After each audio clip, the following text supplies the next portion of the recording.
Nicholas DeOrio, my best friend, dude. I call him Jolly Saint Nick.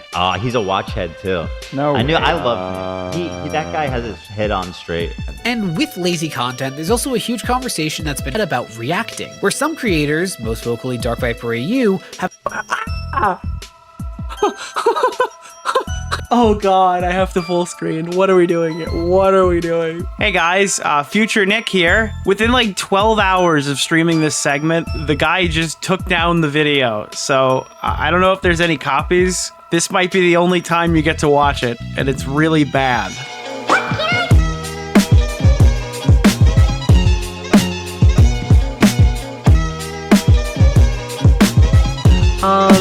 Oh, yeah, so we're gonna watch this now. This is our second segment of the night, but when I noticed that this video released, an Ethan Klein exposed video by a guy named Jimmy Robbins. Now, everybody that I've interacted with has come and told me that this guy makes great videos, the Jimmy Robbins guy. I've never seen him. I don't know anything about this guy. People were saying they were shocked that he usually makes such good videos. They couldn't believe he even made this one. But while I was watching it this morning, the title was The Unraveling of H3H3 Productions.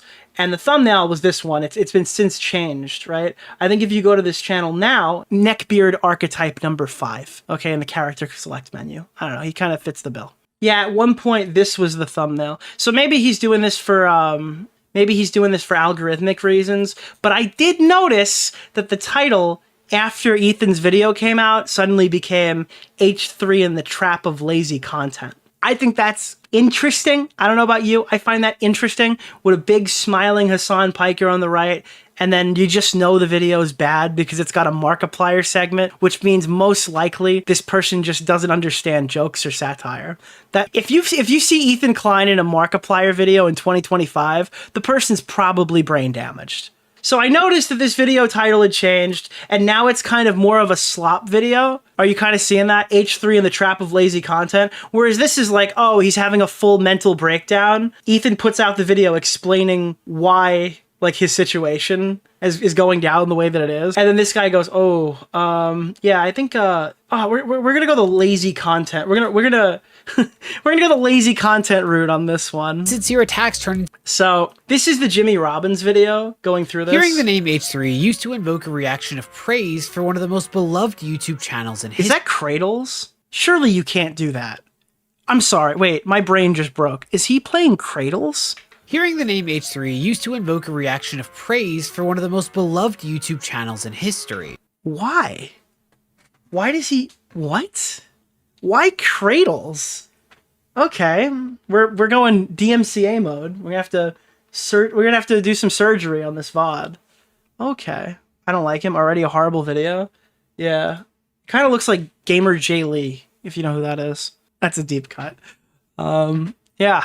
H3 used to invoke a reaction of praise for Isn't Cradles NCS? Are you allowed to use Cradles? one of the most beloved YouTube channels in He looks like a white completionist. I'm telling you, the beard and long hair archetype is here to stay. history. Known best for tightly He edited looks like a gamer. Yeah. commentary videos that would take aim at some of the bad actors on the internet. Dude, I love this. I love going back to covering content creators. This is like why I partially don't like video essays. Because like bad video essays, and I've done this too. I'm not going to pretend I'm not the only fucking person. I'm not going to pretend like I've never done this before. But like everyone knows who Ethan Klein is. We don't have to go back to like 15 years ago. We don't have to go back to like 12 years ago to like establish the lore. Like this is one of like the most notable content creators on the site. Yeah, he used to make commentary. Hearing the name H3 used to invoke a reaction. Who just called him White Mudahar. Woo boy, today we're going to be going over Ethan Klein.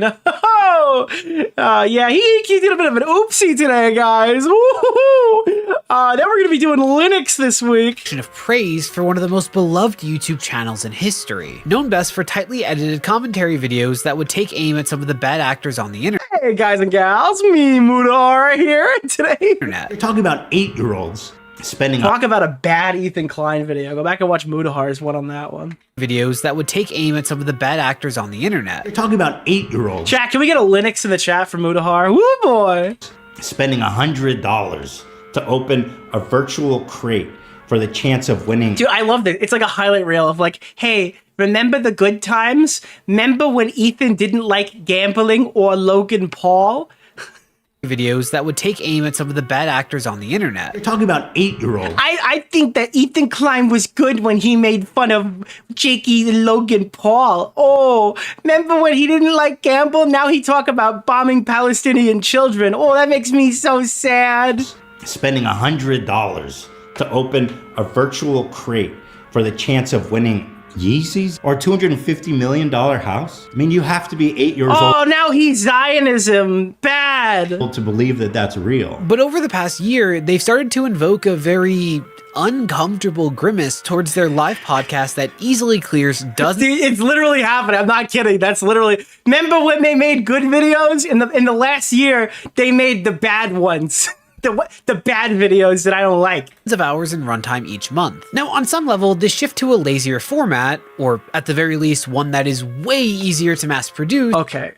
No. All right. Do you understand why this is retarded? Chat, what year did the H3 podcast? Dude, I'm sorry. This is the worst one. We've been talking about people who've been retroactively going back and re-purity testing people, but never has it been this obvious, dude. They're saying that the last year, Ethan's content has dramatically changed because it got lazy. Bro, he's been the H3 podcast for longer than he made videos. This is not 2020 anymore. He's been doing this fucking format longer than he was making regular content. I'm sure. Surely that's the case. Dude, are you fucking serious? This makes a lot of sense. Once you've made your name and fortune, why would you Bro, watch the video and stop pausing? Bro, you're never gonna be seen on the channel again. possibly keep going with the all-nighters, caffeine addiction, and social isolation when you could just chill? Make content that requires a tenth of the work but makes triple the money. And while that transition would seem like it would be an easy one, it isn't always seamless. In fact, I would argue that it comes with a major trap that can take a beloved and respected creator and turn them into something unrecognizable. And arguably the greatest example of this can be seen with— dude, I'm sorry, I pre-watched some of this. I watched the first segment today. It's just so fucking good content, dude. I knew I had to turn it off. Ethan and Gila Klein themselves, who— yeah, dude, it's also like bad Zionists, quote unquote. No money. No, bad Zionists want money. went from championing free speech on YouTube and cementing the right to criticize others— The wording that the judge put into the opinion is going to strengthen fair use across YouTube. to threatening to dox and sue critics on Reddit while— Dude, I don't want to answer this one. How would Mudahar cover Pearl Harbor? Ooh, boy, me Mudahar here, and it sounds like Japan wants a little World War II. while they unironically engage in months-long takedown campaigns against others. You people are scum. You have dedicated your lives to harassing me, my loved ones, Thank you for hitting the goal. my crew. If there's any justice in the world, they will lose everything that they care about. Video deleted, yeah. All right. Your lives to harassing me, my loved ones, my crew. If there's any justice in the world, they will lose everything. Dude, this is the worst day to post this video. If you're just joining us now, we just watched Ethan's fucking 30-minute expose blasting the people who've been harassing him and his fucking family. And this dipshit neckbeard dumb fuck posted this video yesterday. Like, this is the worst timing in history. We're supposed to hear this clip of Ethan talking about how he wants these people who are like going after him to suffer. And we're supposed to think that he sounds crazy right now. And it's just so fucking funny. Yes, across YouTube. to threatening to dox and sue critics on Reddit while they unironically engage in months-long takedown campaigns against others. I'm sorry, can you not sue people anymore? If you sue people, are you just doxing them now? Guys, I wanted to do like a legal action against this guy who defamed me, but unfortunately it would be doxing because the court records would be public and their information would be online. So unfortunately, I'm gonna have to let this one slide. You people are scum.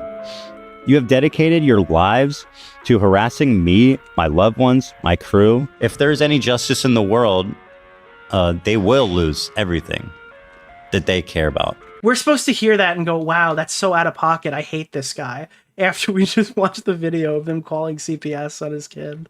And I will be the one that makes them lose those things through legal means. So what exactly Dude, stop calling him Mama McMax. That's not funny. is this trap that I'm so convinced they've fallen for? Well, it all starts with their rise. See, while these days the duo are known for the H3 podcast, usually live streamed for hours at a time, that's of course not where they got their start. Instead, they made their name on the YouTube channel H3 Productions, where they eventually emerged as one of the most notable faces in the commentary genre, with a focus on calling for content creators to hold themselves to a higher standard. And that's true. That's what's so messed up about Logan and Jake. Dude, we went so far back for this clip to hear him talk about Logan Paul that Ethan got skinny again. He like this is pre-skinny Ethan. This is the original skin. Like we skipped fat Ethan and went all the way back to skinny Ethan again. Jake's audience. These are kids. They can't tell the difference between what's right and what's wrong. They don't have a critical voice in their head, right? And what Logan this is the OG skin for fucking Fortnite Season 1. does is he takes They handed this one out as a variant for the Vape Nation skin. full advantage of them. Now, since this format was personality and opinion based, Another day, another victory for the OG. just like their current podcast, you'd expect their newest content to feel like a natural continuation, right? But in reality, the two formats couldn't be more different. Okay, I can't. I need to just tell you how fucking crazy this is. I need to tell you how fucking crazy this is.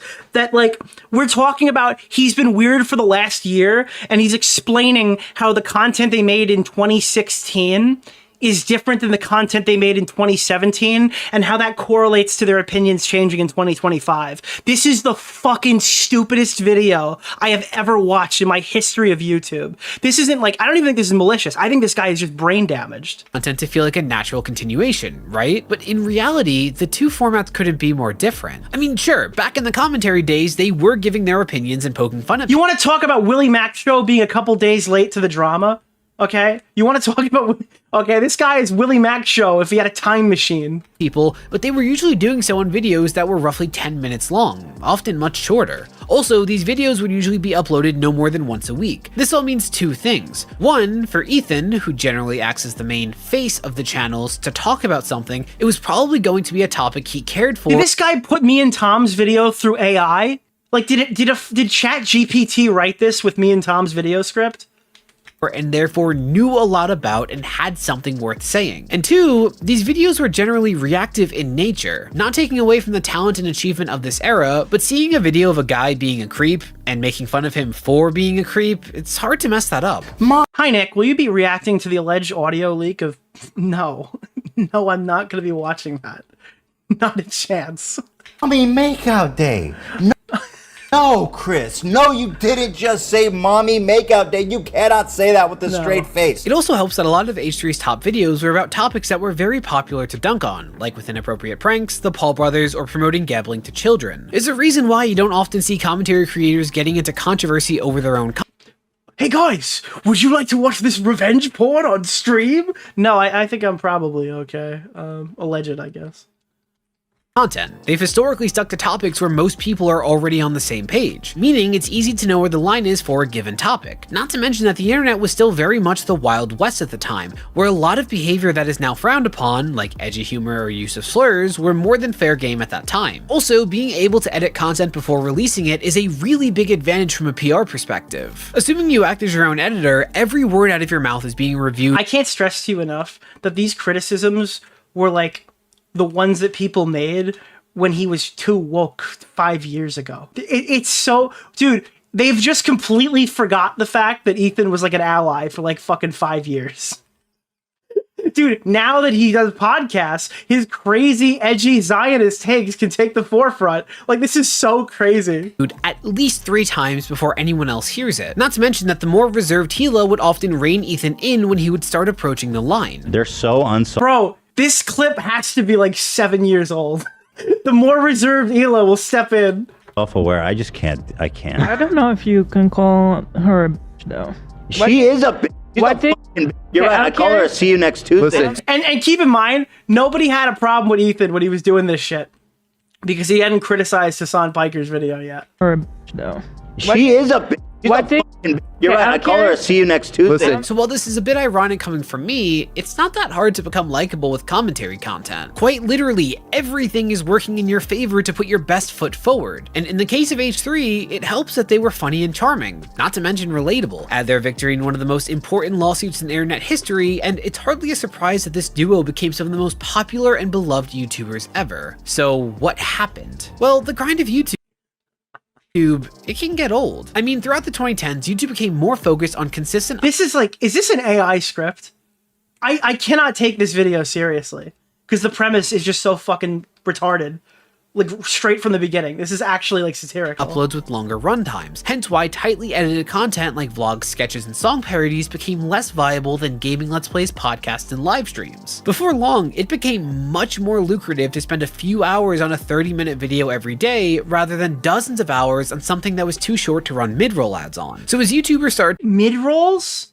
What fucking year are we talking about? to move towards podcasting, Ethan and Hilo were some of the first to lead that charge in 2017, and the format itself is unrecognizable from what you'd find today. While recent episodes of H3 podcasts are mostly live hangouts, in its original form, the podcast was an interview format, much like Ear Biscuits and Shane and Friends were. But even that is kind of a lot of effort. Like Justin Roiland, Post Malone, Shane Dawson, there were some pretty big names appearing that— Oh god, this is the part of the video where he explains that, like, it's low effort to do a podcast. It's lower effort if you don't bring on guests into your studio. So they've opted to stop doing the high effort guest booking. Okay, this is like, okay. required scheduling and coordination, not to mention some level of editing. I mean, hell, both the H3 podcast and Ear Biscuits have almost completely abandoned the idea of having guests because the effort just wasn't worth it. As far as the waning interest in interviews, Who the fuck is that guy? it was practical. I'm like Conor McGregor right now without the rape. Who the fuck is that guy? You're subject to these people, guests showing up, having to be booked, having to pick people. Are they the right kind of candidate? Do we want to talk with them? Do we have Rhett and Link? things to say? Yes, it was a whole thing. There would be time that would go into learning about them and watching their videos and then coming up with some semi-intelligent I don't know. Is Conor McGregor guilty? That was a joke, to be clear. questions. And that process became a little more like homework to me about a subject that I wasn't interested in. Thus began the slowly increasing list of cuts that the podcast would make. This started with them replacing the guest-based formats with shows that had a built-in co-host. Wait, I'm sorry. Do you think that, like, Frenemies was higher effort than, like, what they're doing now? How would you even quantify that? It was the same format. They just had two people sitting next to each other. Their current format is like 5 people sitting next to each other, panning across the room. They just clip the show and post it on the other channel. Like with Trisha Paytas with Frenemies or Hasan Piker for Leftovers. And in fairness, They still do costumes, don't they? Nick DeOrio. I think they still do Mr. costumes Oreo. occasionally. these formats were still pretty highly produced for podcasts, especially Frenemies. But then What? Oh, because they dress up in outfits. They do little funny hats. Okay. both shows ended up imploding due to personal conflicts between the Kleins and both Hasan and Trisha. So, okay, Dude, Leftovers, I can't stress this enough. Is it just his current set with a different green screen wallpaper? Did him and Hasan even fucking film in the same room half the time? as well strip things down further. No more editing, just a live stream with the switchboard. Ethan can just bounce off of his crew instead of having to risk a person. Dude, his crew operates all of these setups. All of the effort that you're talking about, it's just like somebody else that he's already paying enough of a salary to buy a Rolex Submariner. Or a fucking... These guys are being paid extremely well. That's the only difference, is that they're not operating the same button clicks as the previous one. Yeah, they were in the same room. Personal bond getting in the way, and he can largely just react to whatever content is brought in front of him. Essentially, while it is still a podcast, the format has more in common with reaction streams than anything else. And this shift has marked Ethan at by far his most controversial. But why? Ethan has like always pulled up stuff on his podcast before. Dude, the podcast is not unrecognizable 7 years ago. It's just not. I mean, somebody gaining fame and fortune before growing out of touch is a tale as old as time. But what's so interesting about this happening here is that I think the shift to quote-unquote lazier content will often... Dude, so we're at the point now where any stream content at all is now just slop content. That's the bar. He's gone for the lazy route. And more lucrative comes with a set of traps that can practically force this change. And it's a trap that Ethan and Gila aren't alone in springing. What do I mean? Well, first, the main benefit to lazier content is also the biggest drawback, and that's sheer quantity. Like having every thought that you express for hours a day being streamed to the internet, that's risky. Okay, but he's been doing that for literally fucking 7 years. So why is it only in the past year? Like, do you think he fell down the alt-right pipeline? What's the name of the guy, Keemstar Orbiter? Nick Oreo. Mr. Oreo. Streaming is now slop, guys. Pack it up. Everyone has bad opinions, right? Or at the very least, opinions that boil down to simple preference that you can't necessarily defend. Generally, you keep those to yourself because it's not worth it, especially when you're a content creator. Everything you say is going to face some level of scrutiny, so might as well stick to more concrete or unimportant topics. But when you're trying to fill hours of uninterrupted airtime, eventually you're going to start scraping the bottom of the barrel, especially when dead air is the enemy of retention. So over the past year, they found themselves in a weird... He's just describing how to do a podcast and then cutting away to in the past year. Like, this is actually fucking insane. Especially when dead air is the enemy of retention. So over the past year, they found themselves in a weird cycle of presenting an unfounded opinion. What were they doing the other 6 years, you fucking retard? What have they been doing since 2017? Do you guys remember Bill Burr? When Ethan didn't prepare and looked like a fucking idiot because he was doing a live show back then? Why did you guys gun guard him for 7 fucking years? Dude, this is the poster child. This video is the poster child for like fucking post hoc rationalization. This video is the poster child for like, we need to re-purity test this guy because he's pissed us off. It's literally just like, holy shit, guys, we gave this guy a pass for like fucking 7 years, but now he's being too fucking, he has fucking failed our purity tests. So now we get to retroactively go back and attack everything he's ever did, despite the fact that we like vehemently defended him the entire time.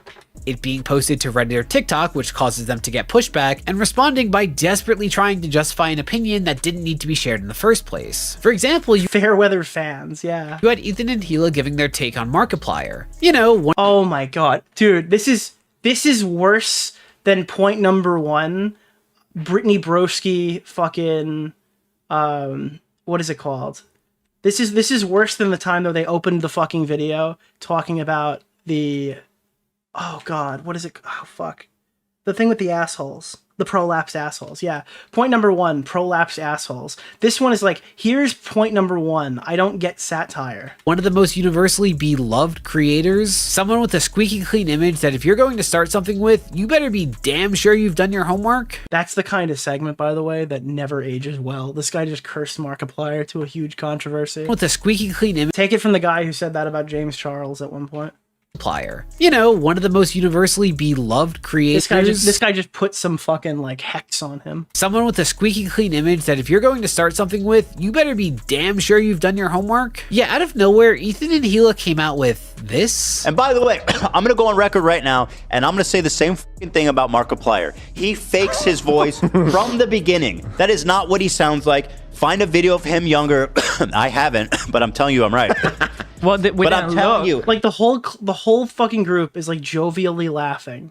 All right. And by the way, can I just point this out? These are the same fucking people who run and hold Frogan as she sobs that Ethan Klein didn't want to follow her on Twitter anymore because she was tweeting like pro fucking violent rhetoric about October fucking whatever, dude. Like, it's actually fucking unhinged that like those people who are gonna coddle her, who was genuinely in the wrong, who was genuinely raising hell about just getting fucking unfollowed, and they watch this clip and have such a crazy reaction to it. He has this is so obviously satire that I think that you have to be malicious to fucking come to this conclusion.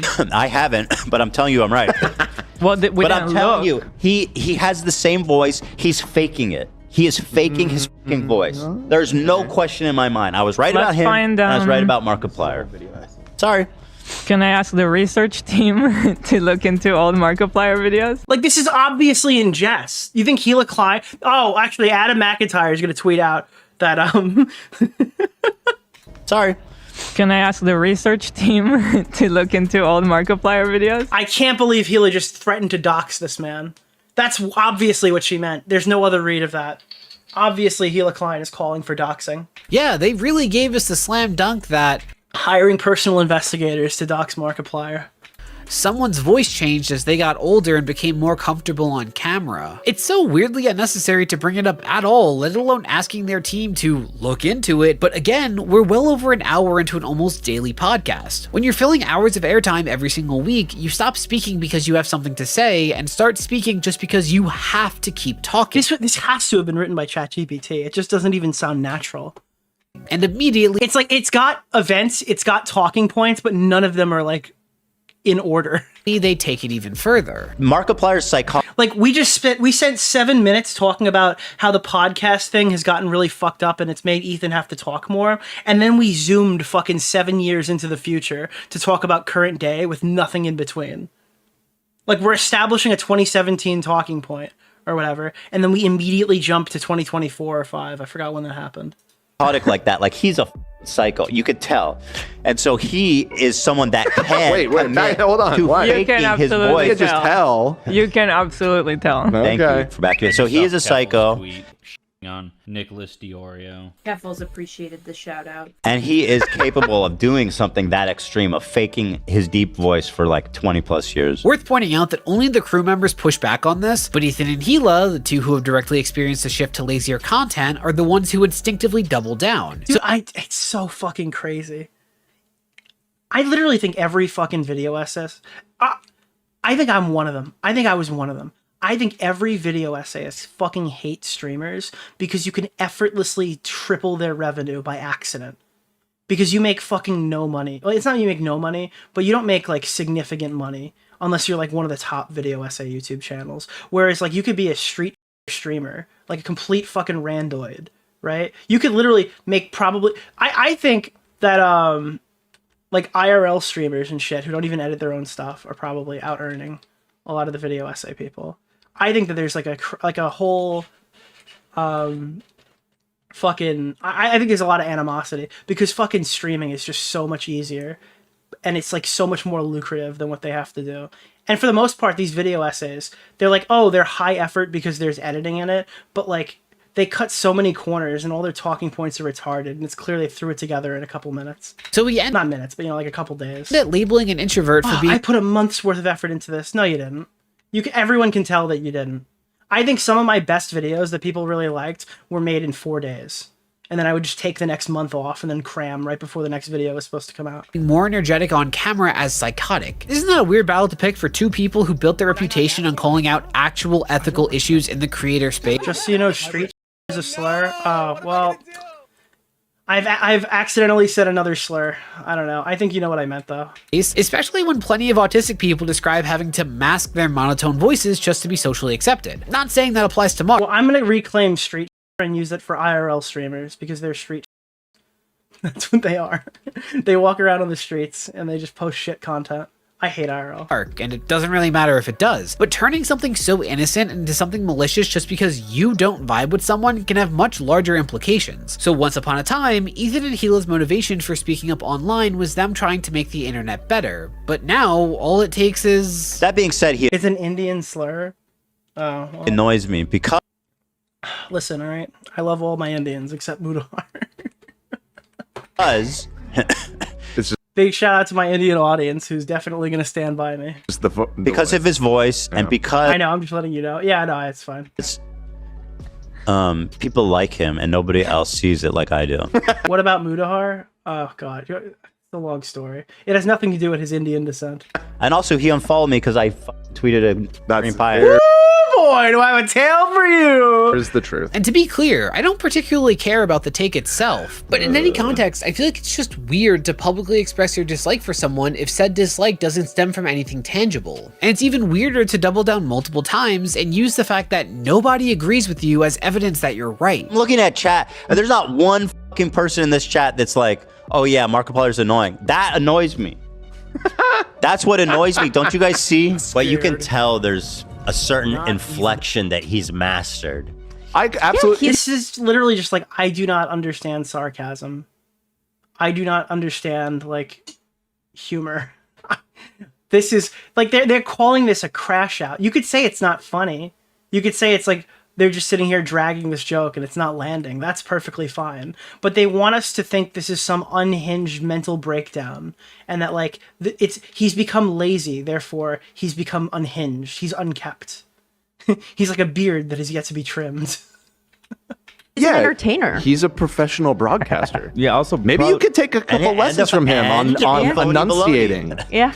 He's a phony baloney also. And this isn't an isolated thing by any means. There is a long... This is not an isolated thing. Ethan's podcasts often include jokes.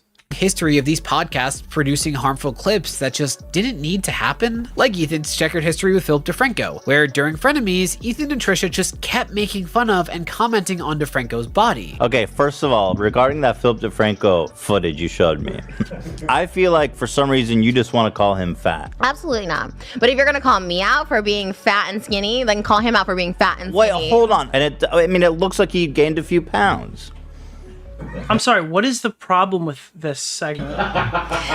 You're being very nice as opposed to calling Tana a fucking Twinkie. Philip DeFranco,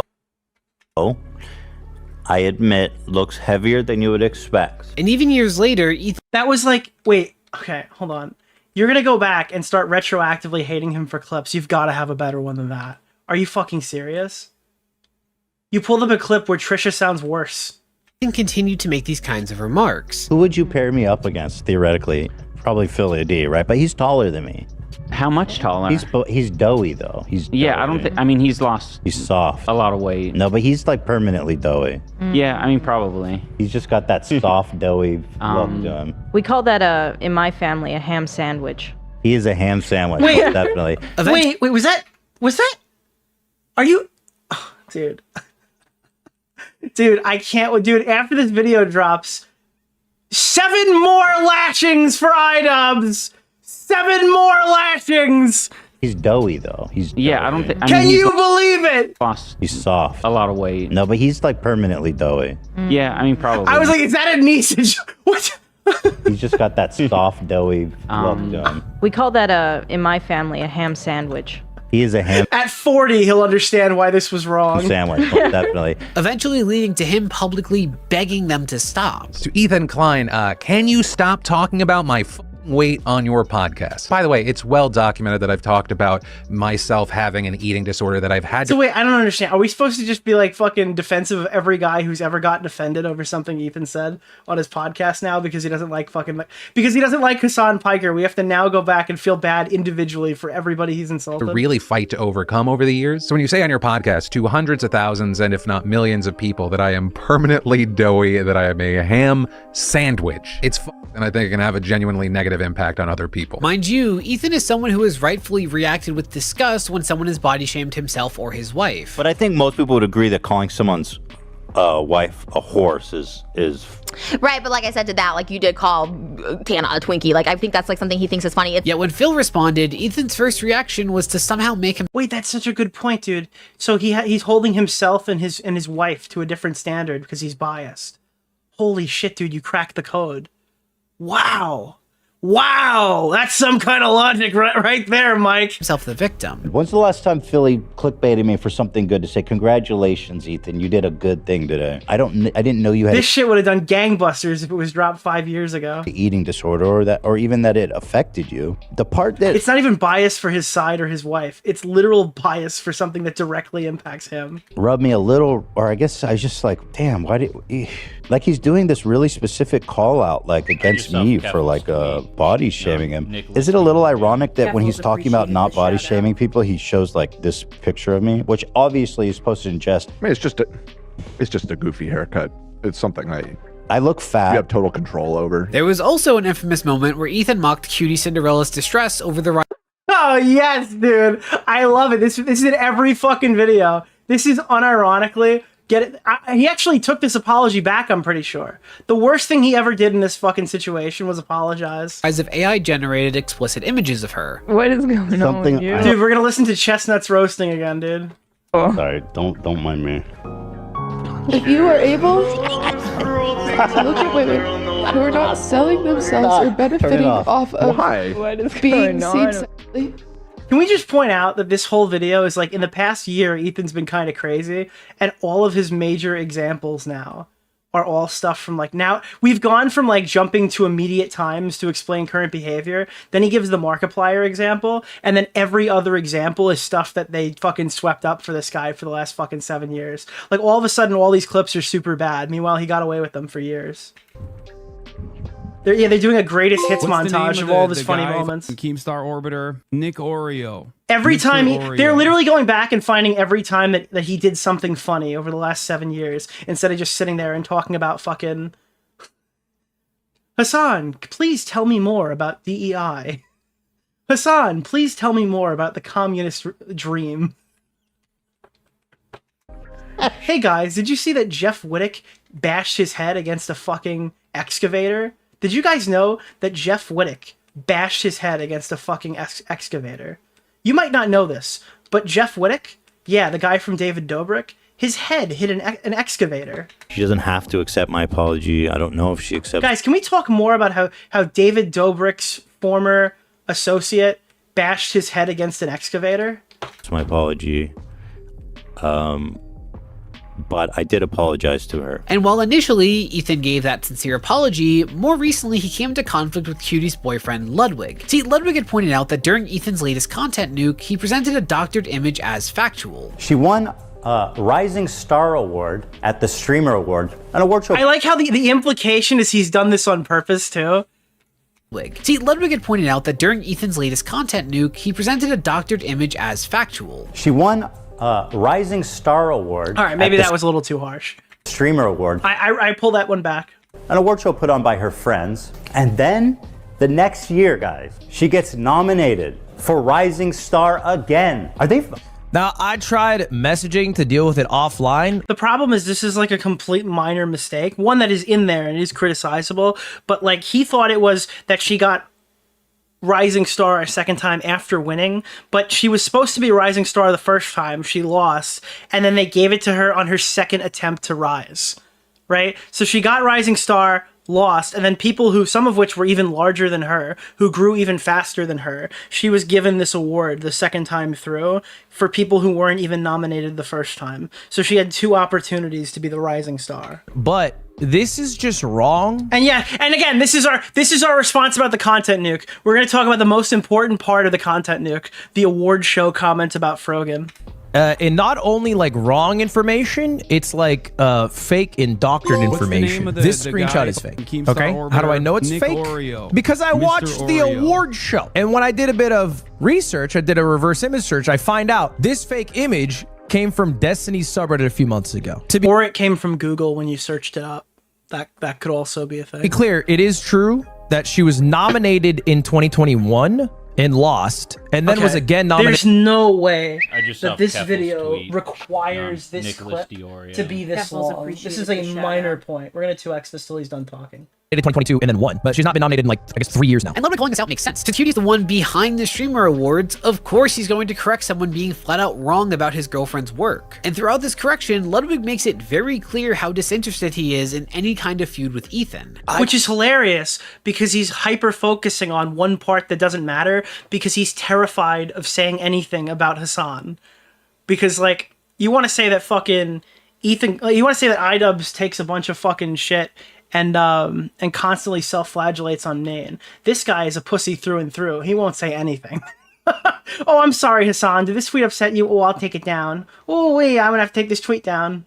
Yeah, I don't know. They're all cut from the same cloth. I don't talk about Ethan. I don't ever talk about him. I don't know why he pulls me and Cutie into shit. I think it's weird. Do you think that you and Cutie Cinderella were like the main focus of the video? Do you think that you were even minor supporting characters of the video?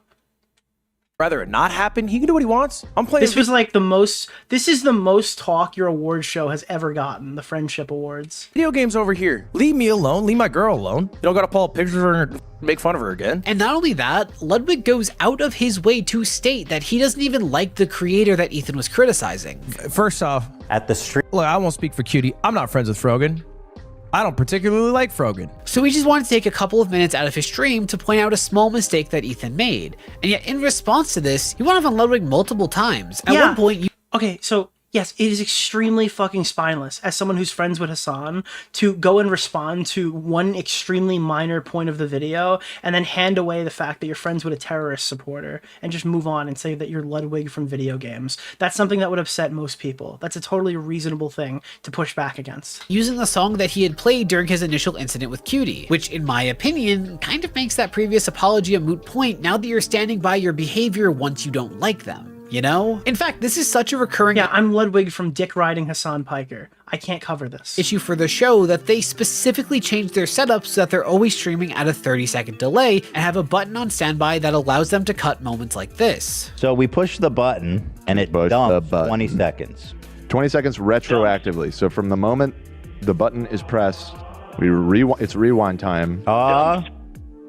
And yeah, the stream itself is on. Are we now going to say this is a bad thing? Like, it's a bad thing that he has this button. You must not like the button. 30-second delay. Which, to be clear, I think that's a good— Okay, good. All right. I'm sorry. I paused, champ. idea to implement some kind of filter that allows for hindsight when they speak. But that hasn't been enough. Okay, there it is. Enough to overcome this hurdle, partially because it doesn't always work. We're doing it. What are you It's doing? so awkward and terrible. I'm sorry, I'm not. Just like, this is what I'm talking about when it's always like. We need to get home for our kids. It's like, bro. Oh, Can you believe that he's beating the shit out of AB live from the studio right now? I heard that he's not able to walk anymore, and they put the chip Can I say in something from. to you, Nick? I really like you. I've heard that the only reason AB is able to walk from this fucking assault that was laid onto him that you heard in the hot mic is that they put the chip in him from Avengers Civil War. They put the thing that they used Rhodey after he fell from the sky. I heard Ethan broke both of his legs and snapped his spinal cord or whatever. Yeah. No, I didn't want to finish it right now. What is this? This is one time he hit the button where the button broke. No, I'm about finishing Wednesday. On Friday. You can hear Ethan punching him right now. It looks like Ethan is standing over his body being like, AB, what will you have in 500 years? Dude. Hamas will kill everyone you love. What will you have in 500 years? That's when AB was about to defend Hasan Piker, but Ethan had to stop him. You guys, like... And partially because when you start getting into more personal topics for them, the 30 seconds aren't enough. And that's where you get some wild clips, a lot of which centers around their latest feud with Hasan Piker, a feud that is largely based on their opposing views on the crisis in the Middle East, which culminated in Ethan posting a 2-hour takedown of Hasan to the H3H3 Productions channel. And here's why that's a bad thing. And since Ethan has made many follow-up streams about Hasan, despite the latter barely replying to his video. Hasan replies to something about Ethan's video every single day. He has watched several people cover the video.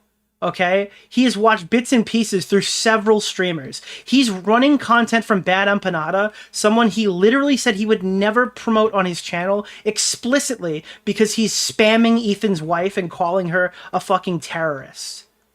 How the fuck are you gonna glaze him that bad? Since Ethan has made many follow-up streams about Hasan, despite the latter barely replying to his video. And in doing so, he's made multiple remarks that have led to pushback. How are you calling this a one-sided conquest? I don't understand. Dude, I have so many Hasan clips that I pull up on these streams.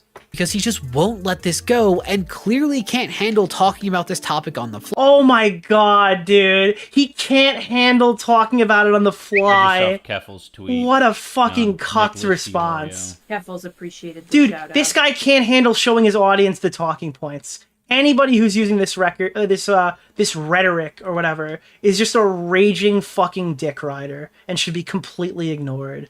Holy shit, dude. Like at one point, Ethan says this. Jackie Treehorn? Yeah, he looks like he's at a Jackie Treehorn party. You know, fucking drunk women. Which surprisingly doesn't seem too far off from what he actually does do. See the problem? How can you make a 2-hour takedown of someone, not mention that they apparently have this history of predatory behavior, and then just vaguely state so in a stream and not elaborate further? Yeah, I think that Ethan dropped a rape fucking allegation. That's what he did. He rapes women. That's what Ethan was trying to go for there. Ethan's full of it and is fabricating a dangerous allegation. He's talking about fucking bro tip, dude. He made a joke about bro tip. Or he's helping to protect a predator by not elaborating further. Yeah, dude. Yeah. Oh, yeah. Ethan's protecting a predator right now. He's got fucking eyewitness testimony name of that the Hassan guy rapes from drunk Keemstar women, dude. Orbiter? I'm Nick sorry. The Oreo. next beginning, the Mr. beginning of Oreo. this fucking segment. Hold on. Where is this, dude? Holy shit. Hello. Where is it? Where the fuck is it, dude? Here it is. Obviously, Destiny isn't really a fucking male feminist at all. He is rape review.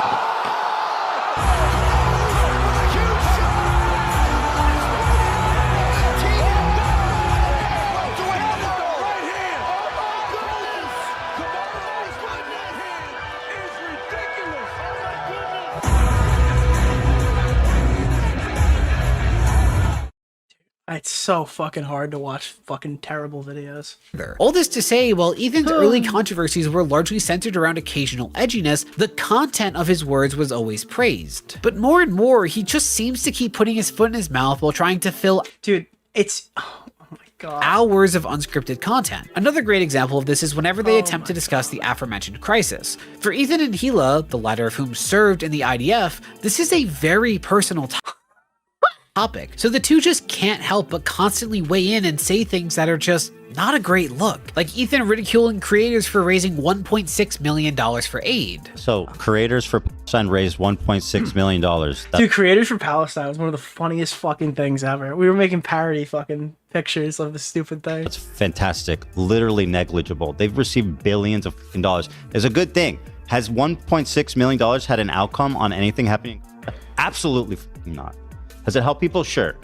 Has it helped fucking the actual like movement? No. Like raise money. That's good. That's the easiest fucking thing you can do is just give money, right? Why don't they all sing the song that they sang during COVID? Good. Let's talk about real activism. Let's talk about enacting meaningful change. Total fucking failures. While also somehow So what's the context of that clip? Like, why was he saying they weren't enacting real change? Does anybody know what he was actually saying in that clip? Remember Matt? Oh God, shut up. How is that a bad take? Because you're shaming the fact that money was donated. All right, guys? How dare you fucking go after Creator Clash, okay? It's for charity, dude.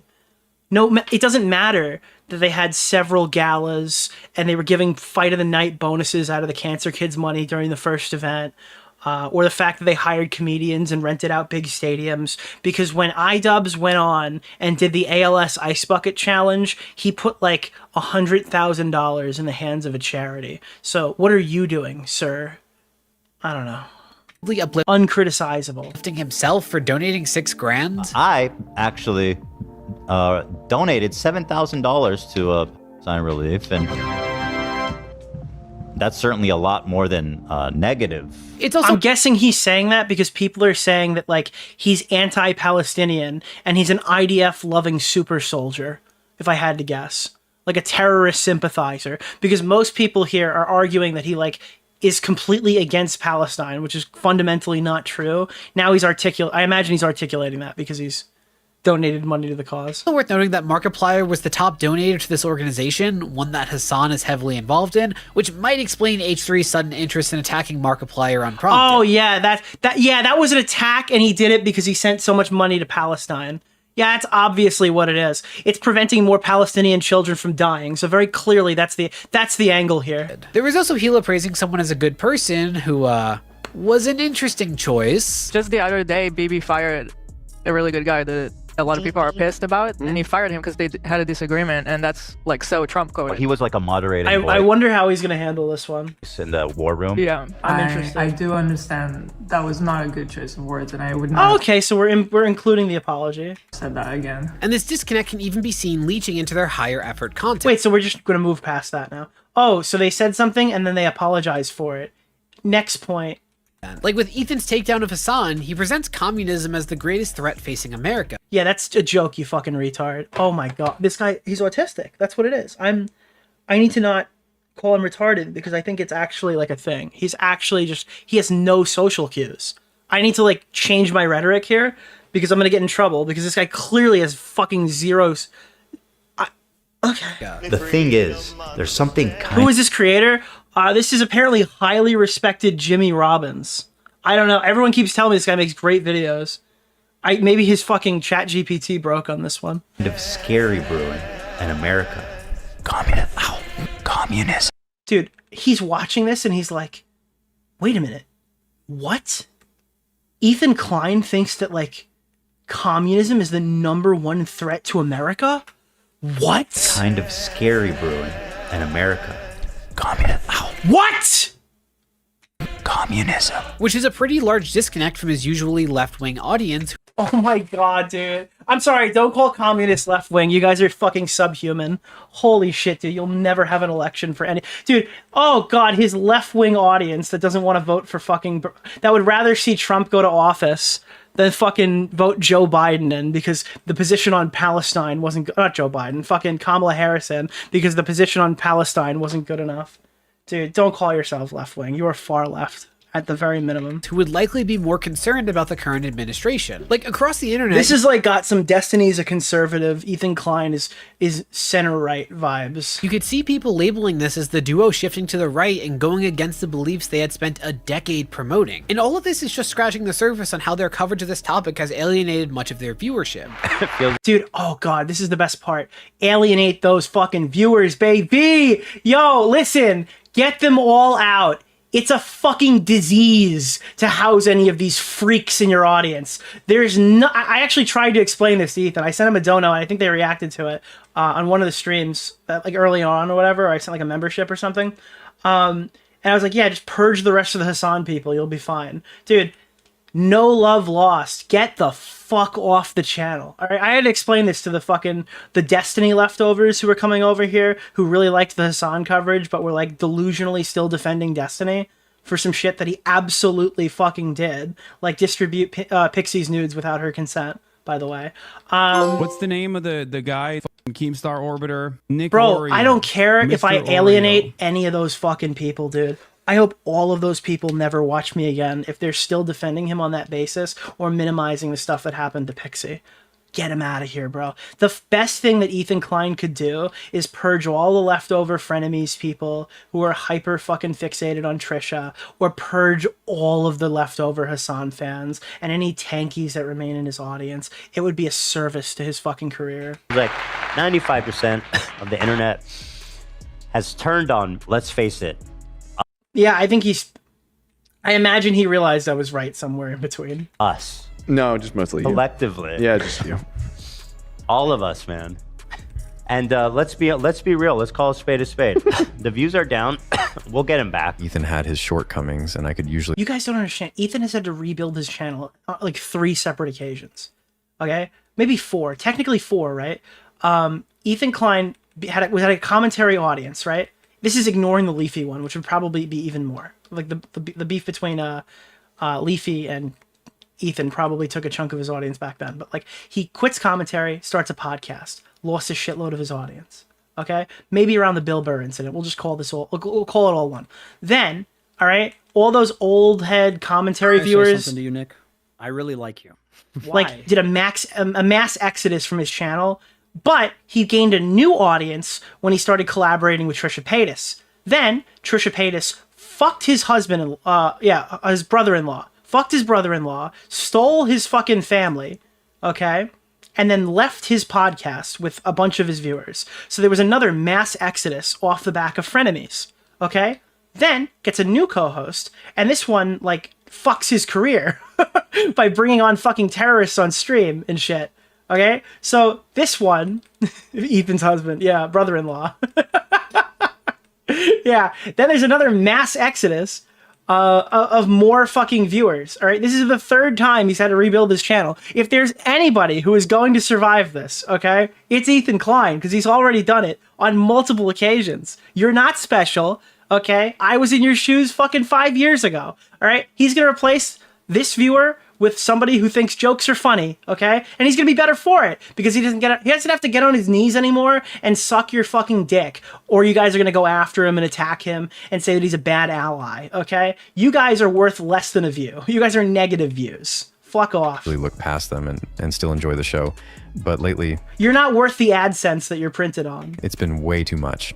The hypocrisy and double standards have just piled up. But because they're so emotionally invested and are streaming live, they've come to have basically no filter on this, which is consistent with the behavior from their comments on Markiplier. There was no point in bringing it back up, but because the criticism stays in the back of their minds and in their chats, they've developed a reflex for doubling down. Or it's just a joke and then hyper retarded Snark people got mad about it. Mind you, this has turned into a frequently recurring issue for them. I'm just touching upon some of the most notable examples, and none of this is even mentioning their increasing pattern of hypocrisy. Because yes, loads of people have opinions that are hypocritical, but— Wait, I'm sorry, was the whole Philip DeFranco thing not hypocrisy? Didn't you— this is without mentioning hypocrisy? Wasn't that like a major section of the video we just watched? Dude, I think ChatGPT just malfunctioned. What? There was a whole section on hypocrisy just now. Like fucking 5 minutes ago. But there's usually a little filter in their brain that prevents them from voicing those. But when you're trying to go hours at a time without dead air, you just gotta say whatever's on your mind. Like, remember Ethan's spiel about Markiplier? At one point he fires this barb. This is my third post for the day of a Let's Play I haven't even watched back. I literally just put it in my sequence and export it without even reviewing it, guys. There's not one cut in this video. Dog, you are literally in the middle of a live streamed ramble, which is the bulk of your output. How are you in a position to call out lazy content? Wait, does he not know that there's an entire clip channel? Does he not— what? I'm sorry. What? Why is streaming inherently lazy? It has to just be because it makes more money than your fucking scripted videos. I don't— Do you not think that this takes some skill? Dude, all the people who don't get on to debate people ever hop on to tell everybody like, oh, your shit's so easy. Hey, hi, by the way, terrified of appearing on any live streams ever, and I'm not going to confront anybody, by the way. Also, your shit's way too easy, dude. And with lazy content, there's also a huge conversation that's been had— Is this the male version of Mika's rhetoric? Yeah, this is Micah's rhetoric. About reacting, where some creators, most vocally Dark Viper AU, have—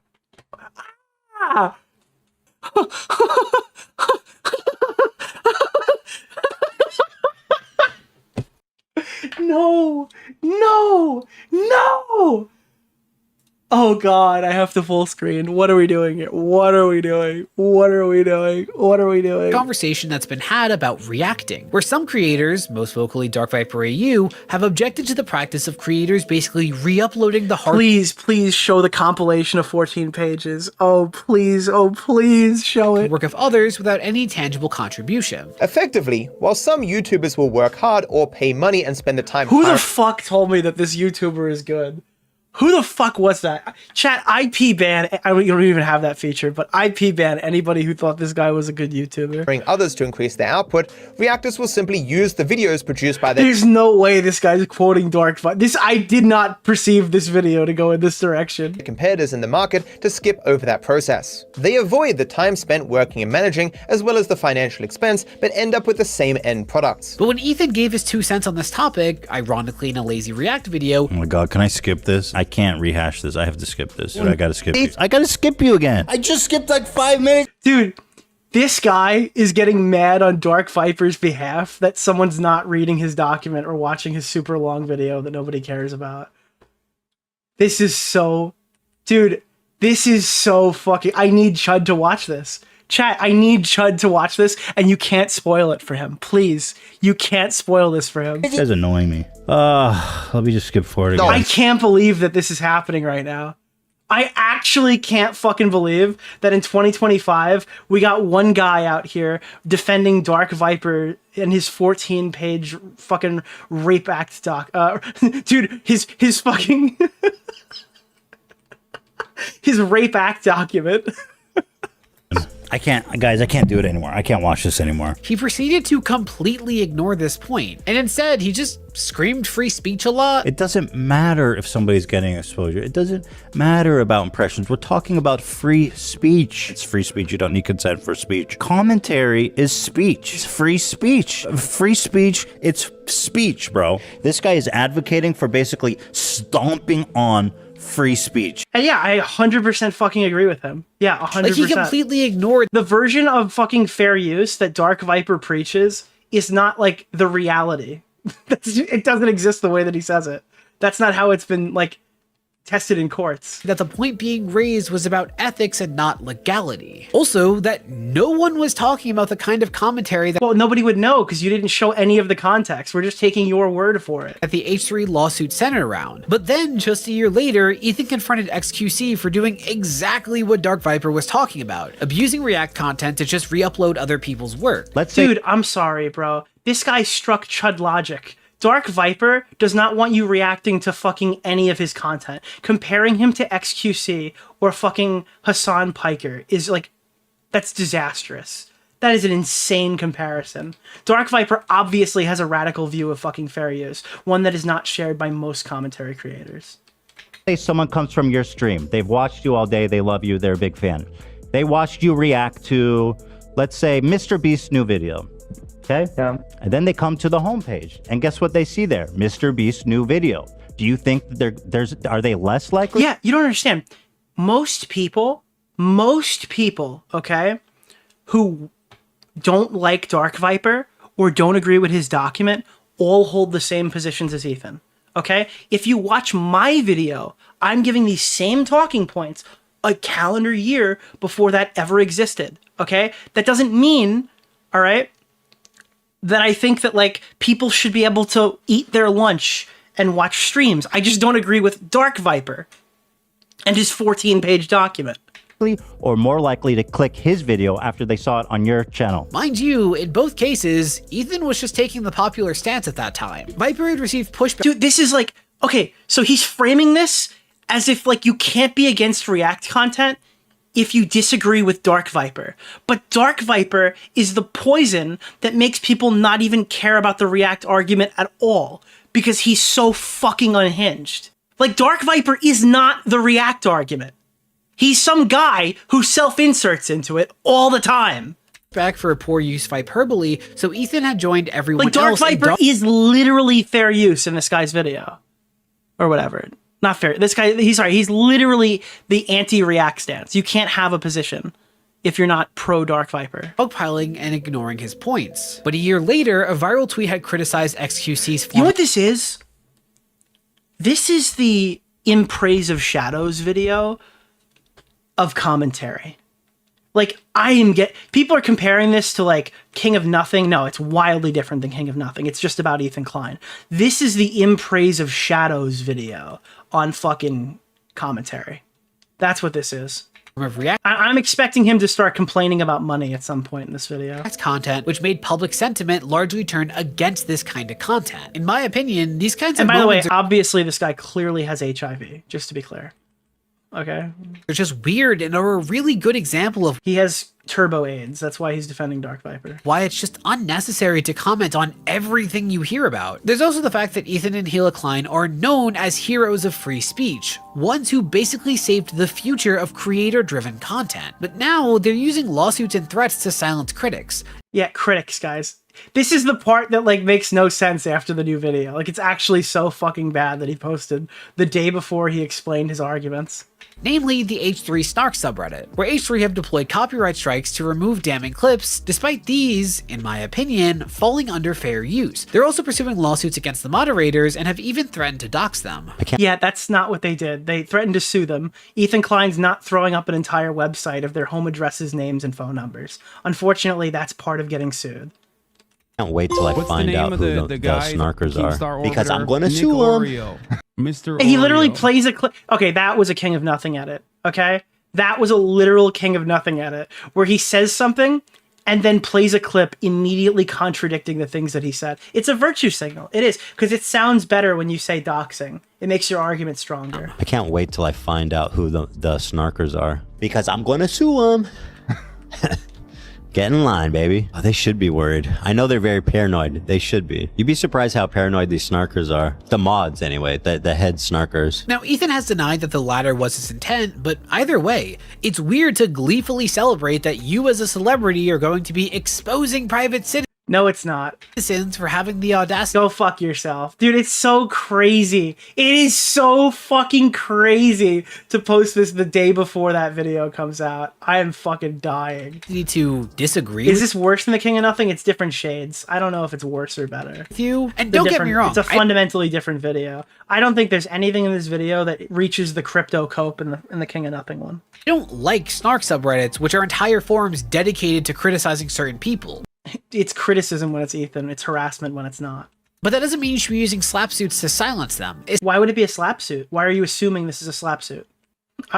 Like, that is an assumption that you are making. We had no idea what he was doing. Especially when you're the free speech guy. And while Ethan will claim that his reasons are more nuanced, they don't exactly have a history of responding to detractors rationally. For example, when an artist respectfully refused to work with Gila, saying that they couldn't be associated with their company, the duo blamed this on anti-Semitism being aimed at them because of Hasan. When we talk about how serious the rise in anti-Semitism is, this is why it's scary for us. It's now so casual to just not want to associate with an Israeli just because I was born there. And this is the result of... What is the context to this? I just saw Keffel's tweet on Nicholas DeOrio. Keffel's appreciated the shout out.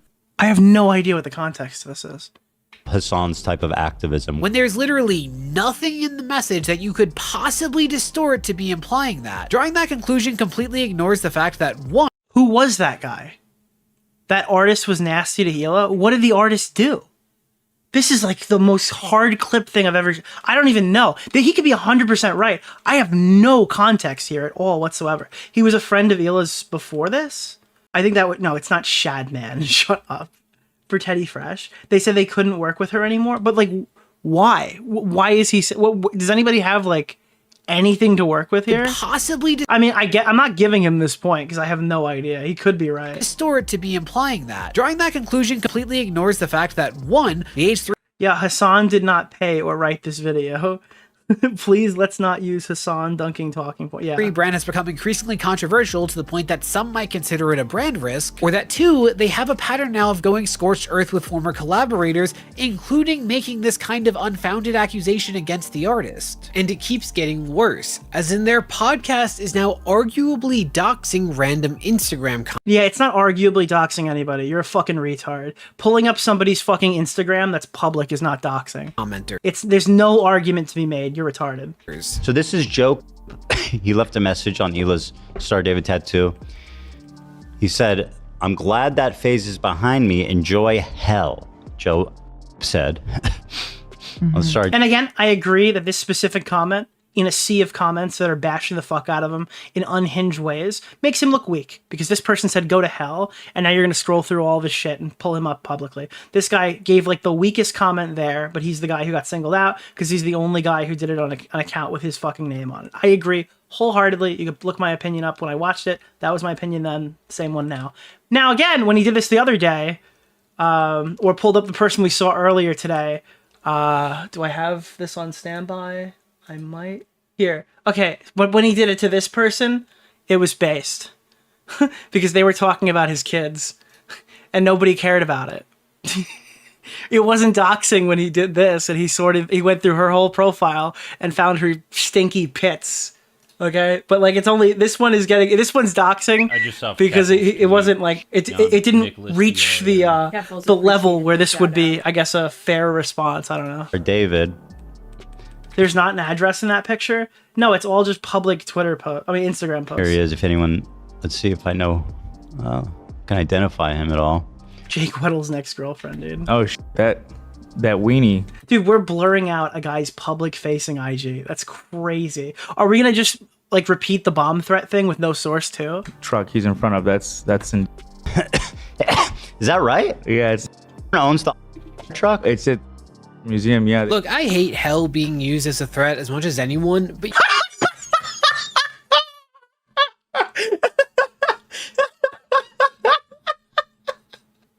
I'm sorry, what the fuck?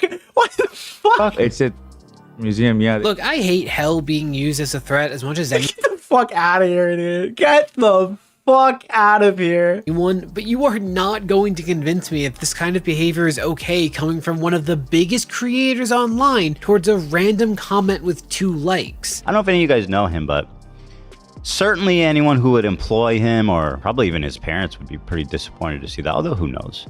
Here's his mom. I'm not gonna click that for her. No, you know what? Fuck him. Here's your mom. I wonder if she knows what you do on social media on your free time. You love your mama. You sent your fans, your millions of fans, he's doing it! to harass me and my family. I think has this been deleted? Loser. And Ethan has Oh, okay, no, he cut it. Damn. since doubled down, saying I was hoping he was going to put the bomb. that the person deserves this because their comment was anti-Semitic. But the comment itself could have easily been referring to Ethan and Gila's behavior overall. No, it could not have. No, it couldn't have. Are you fucking kidding me? So you're saying they just happened to go to the post where they got Star of David tattoos to make an overall argument about the nature of their streams? But the comment itself could have easily been referring to Ethan and Gila's behavior overall. You're going to hell can be the same as fuck off? Absolutely. Yeah, I think it's extremely weak to go after. But saying going to hell under a thing about getting fucking Star of David tattoos does kind of have an implication there. The word hell in that, that kind of has an implication, yeah. While yes, they were getting plenty of other comments attacking their identity, there just isn't enough to make that claim with enough confidence to send hundreds. I mean, there was enough for him, and I don't agree with it. There was enough for him. Hundreds of thousands of people after a random dude. And it's not even a threat. Yeah, I don't enjoy hell. What is this guy, God? Is this guy God? He could send them there? Why would you consider this to be a threat anyway? Why would it need to be a threat? The other comments aren't threats. With enough confidence to send... Yeah, when God wrote enjoy hell, I took it as a threat. And hundreds of thousands of people after a random dude. Which brings me to one of their most bafflingly hypocritical patterns that requires a miraculous lack of self-awareness. See, Ethan has expressed repeatedly how much he hates that people are assigning the worst labels possible to him and Gila in order to justify harassing and attacking them. And again, part of the irony of this whole thing is that on the left, they're basically willing to undermine everything they believe in at the behest of going after Zionists because they see this as subhuman, they see them as Nazis. They've given each other... Keep in mind, definition of Zionist that Ethan follows is somebody who believes Israel has a right to exist. That is his position. Permission and he wants a two-state solution. Consent and the green light to essentially target whoever they perceive as Zionists with whatever abuse they deem necessary because they're Nazis and they're killing children. I find a lot of anti-Semitism, anti-Zionism, weird, obsessive harassment is pretty much 80% Hasan fans. Yeah, they're also calling me a Nazi for criticizing Elon Musk for They being call me a Nazi. terrorist. Like there's no limit to what these people will say. Which, yeah, it makes sense that they would call this out. Yet Ethan will not hesitate to do the exact same thing, like going after the aforementioned Instagram user in a move that would never be considered okay coming from a creator, but justifying it by crying discrimination. Wait, I'm so sorry. It literally was considered okay yesterday. What was this, like? I'm sorry, not yesterday, 2 days ago. And 2 days ago, it was funny. Literally, it was funny 2 days ago. I don't know what you're talking about. Or open... Yeah, this is a bit over the top. I agree with you. Okay, but when he did it to the fucking... to that girl, it was hilarious. Encouraging harassment against anyone that he either dislikes or just... I'm sorry, guys. I'm from the talk shit, get hit fucking factory over here. I think all you Redditors have gotten way too confident on accounts that have full post histories saying obscenely ridiculous shit about people and jumping from post to post to say unhinged shit. I think that you guys are way too confident in doing it. It's the same shit with the fucking r/YouTube drama mod that we got into a fight with last year. I do it before. I did it there. I do it again. I read r/suicide note or something on my fucking stream. Okay. Yeah, it was a bit unhinged. Whatever. I don't give a fuck. Maybe you shouldn't be fucking pulling your shit and thinking that nobody's ever going to talk about you in a subreddit where all you guys do is talk about YouTube drama all day.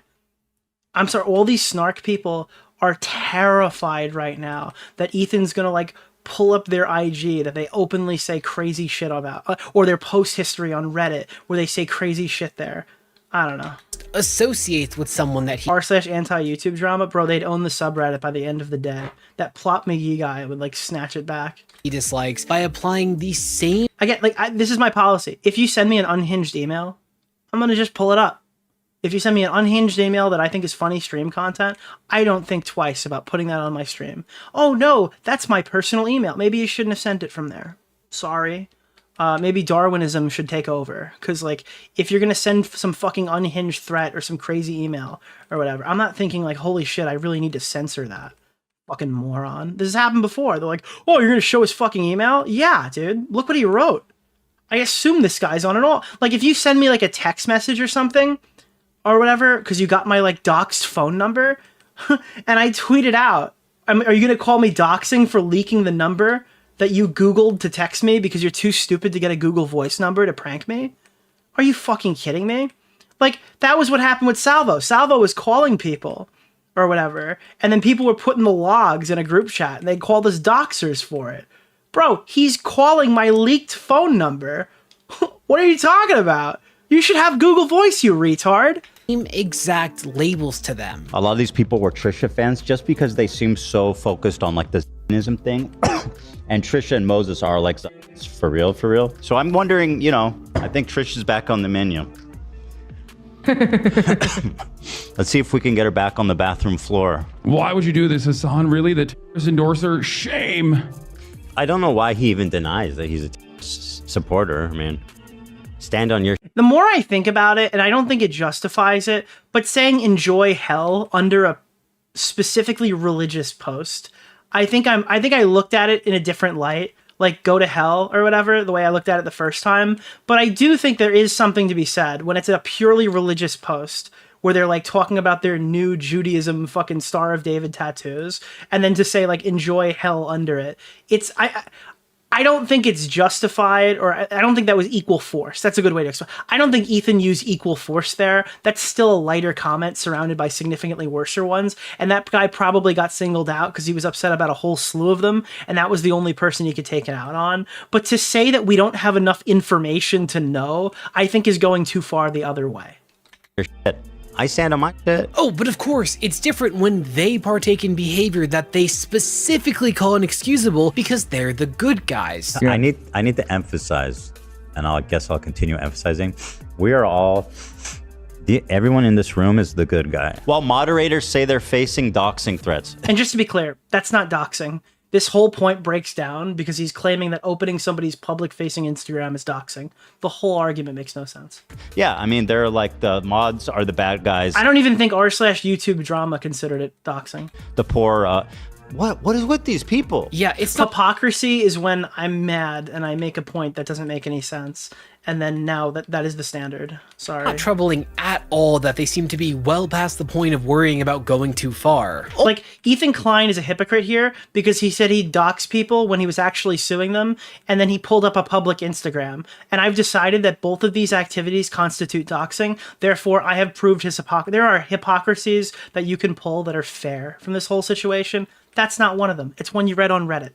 Okay? It's when you're pulling off of a Snark subreddit and throwing right into your script because schizophrenic people are writing your talking points for you, and that's how you're arriving at these. Also, now that their behavior has been getting more mainstream attention, they're just throwing out conspiracy theories in response to any criticism. I wonder if Hasan hired PR.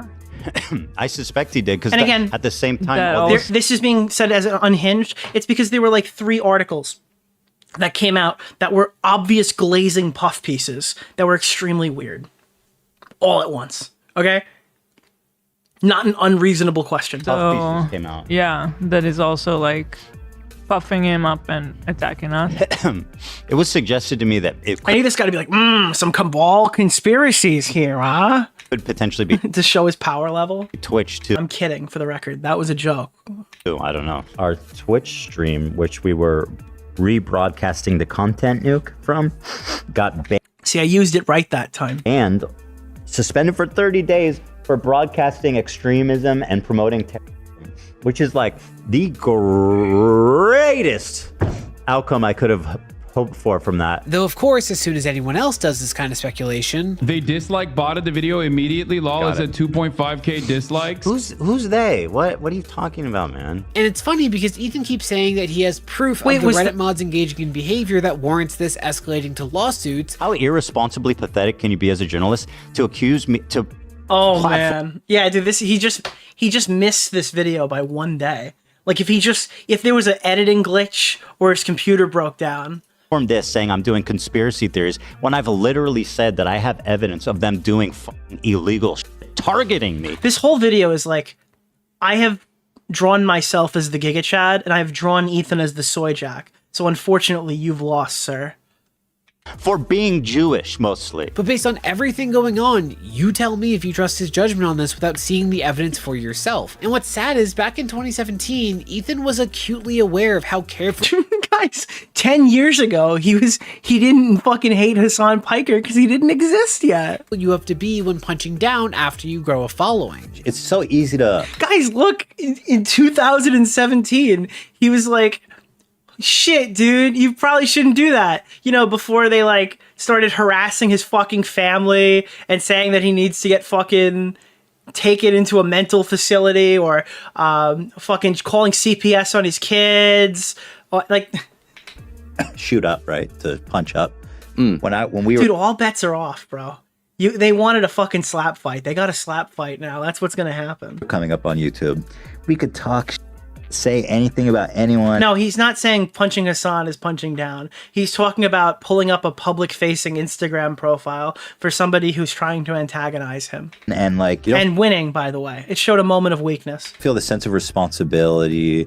You don't feel so much the consequence of what you're saying because you're just some guy. But when you're on top and you become the guy that everyone has, and it like recontextualizes why he's upset by looking at this new video, and it's so funny. has that attitude about, right? It definitely affects you. All this to say that H3 has increasingly shifted their reputation for the worse in recent years and have alienated much of their audience in doing good. Send them home. Send them home. So, not to mention have burned bridges with plenty of other creators. You have everything you could want, and you spend every day sitting on the internet crying and whining and moaning. Get offline and get your mental health in. Who the fuck is that guy? No! They lost Hasan Piker. Fuck, dude. No! Order. You have absolute. Dude, a message to Ethan Klein from the fucking... No, dude. He's the CEO of the CF... He's the director of the cat fucking promotion. No! No, dude. The CEO of the cat fucking promotion is not going to be a friend of him anymore? Fuck, dude. I've been shipping them. I thought that... I don't know, dude. I thought they were going to start a polycule. Absolutely lost it. And don't you dare ever disrespect creators for or any other charity again. We have been invited on more than one occasion to be on the H3 podcast. And we have kind of never responded because we're like, well, I don't want our going on that podcast to be us saying that the things on this podcast are what we endorse. He has said all of these people are the worst people ever, and you're just better if you never talk to them ever.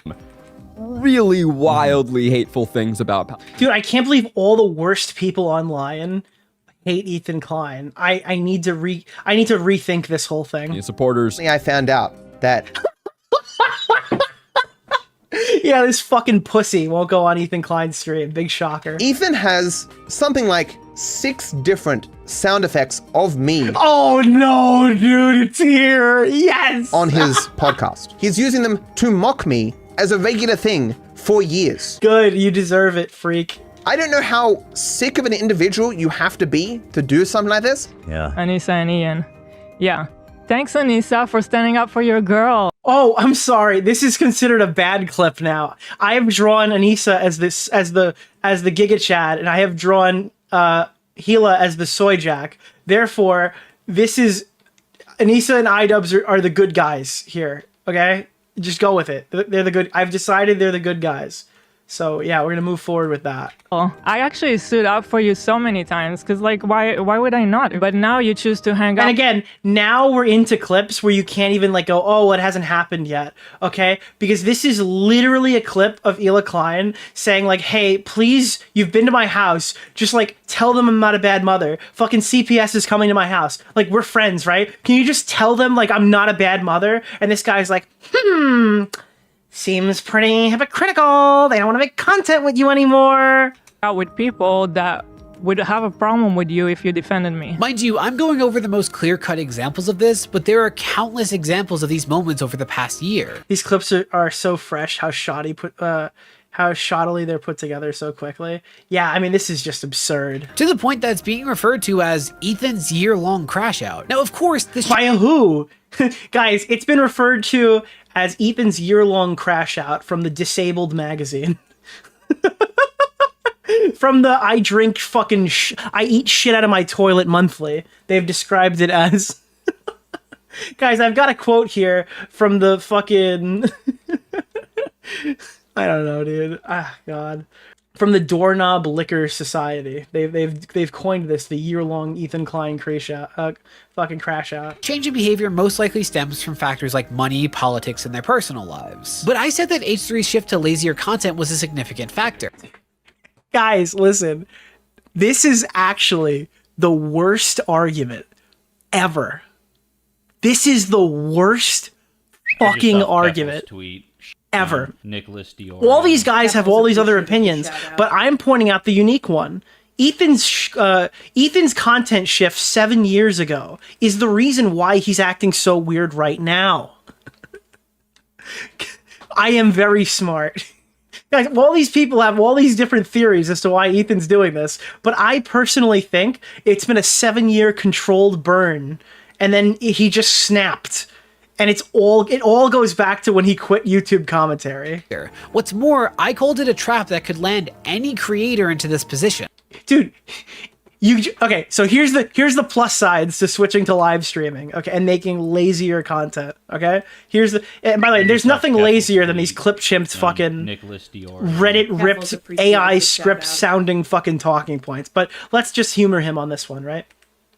That means if you switch to this format that Ethan's doing, you get a good 7 years at generational wealth before the crash out. If his theory is correct, you can literally make 7 years of generational wealth before you start getting some diminished returns. What did I mean? What a terrible deal. Well, like I had mentioned, the quantity of content is a very significant component, to the point that there's a whole subreddit dedicated to live stream mishaps. This quality of content stuff is so fucking cringe that I would think that Turkey Tom wrote it when he was like 16 years old. Spoiler alert, this is how Turkey Tom used to view commentary when he was a literal child. Since they're just so common. But I think what makes this much worse is a very specific kind of feedback loop. See, for creators, comments are arguably How could Ethan have a feedback loop? He changes out his entire audience every 3 years. Dude, the people who watched 7 years ago are not the echo chamber, quote unquote, that he's in right now. They're entirely different people. Most significant form of engagement. If you think about it, it's really the only one that's not just a number. It's an idea, a thought, a response. And while creators will often talk about how negative comments can affect them, the opposite is also true. Creators receive a lot of praise from people that follow them, and that praise can feel good. Not to mention make someone more confident in whatever the compliments are aimed at. I mean, even I shifted my content to focus more on media analysis. You should do that more. You should do more media analysis, okay? Because I want to cover you on EFAP next. All right? Please, for the love of God, tell me why the Marvel movies are good.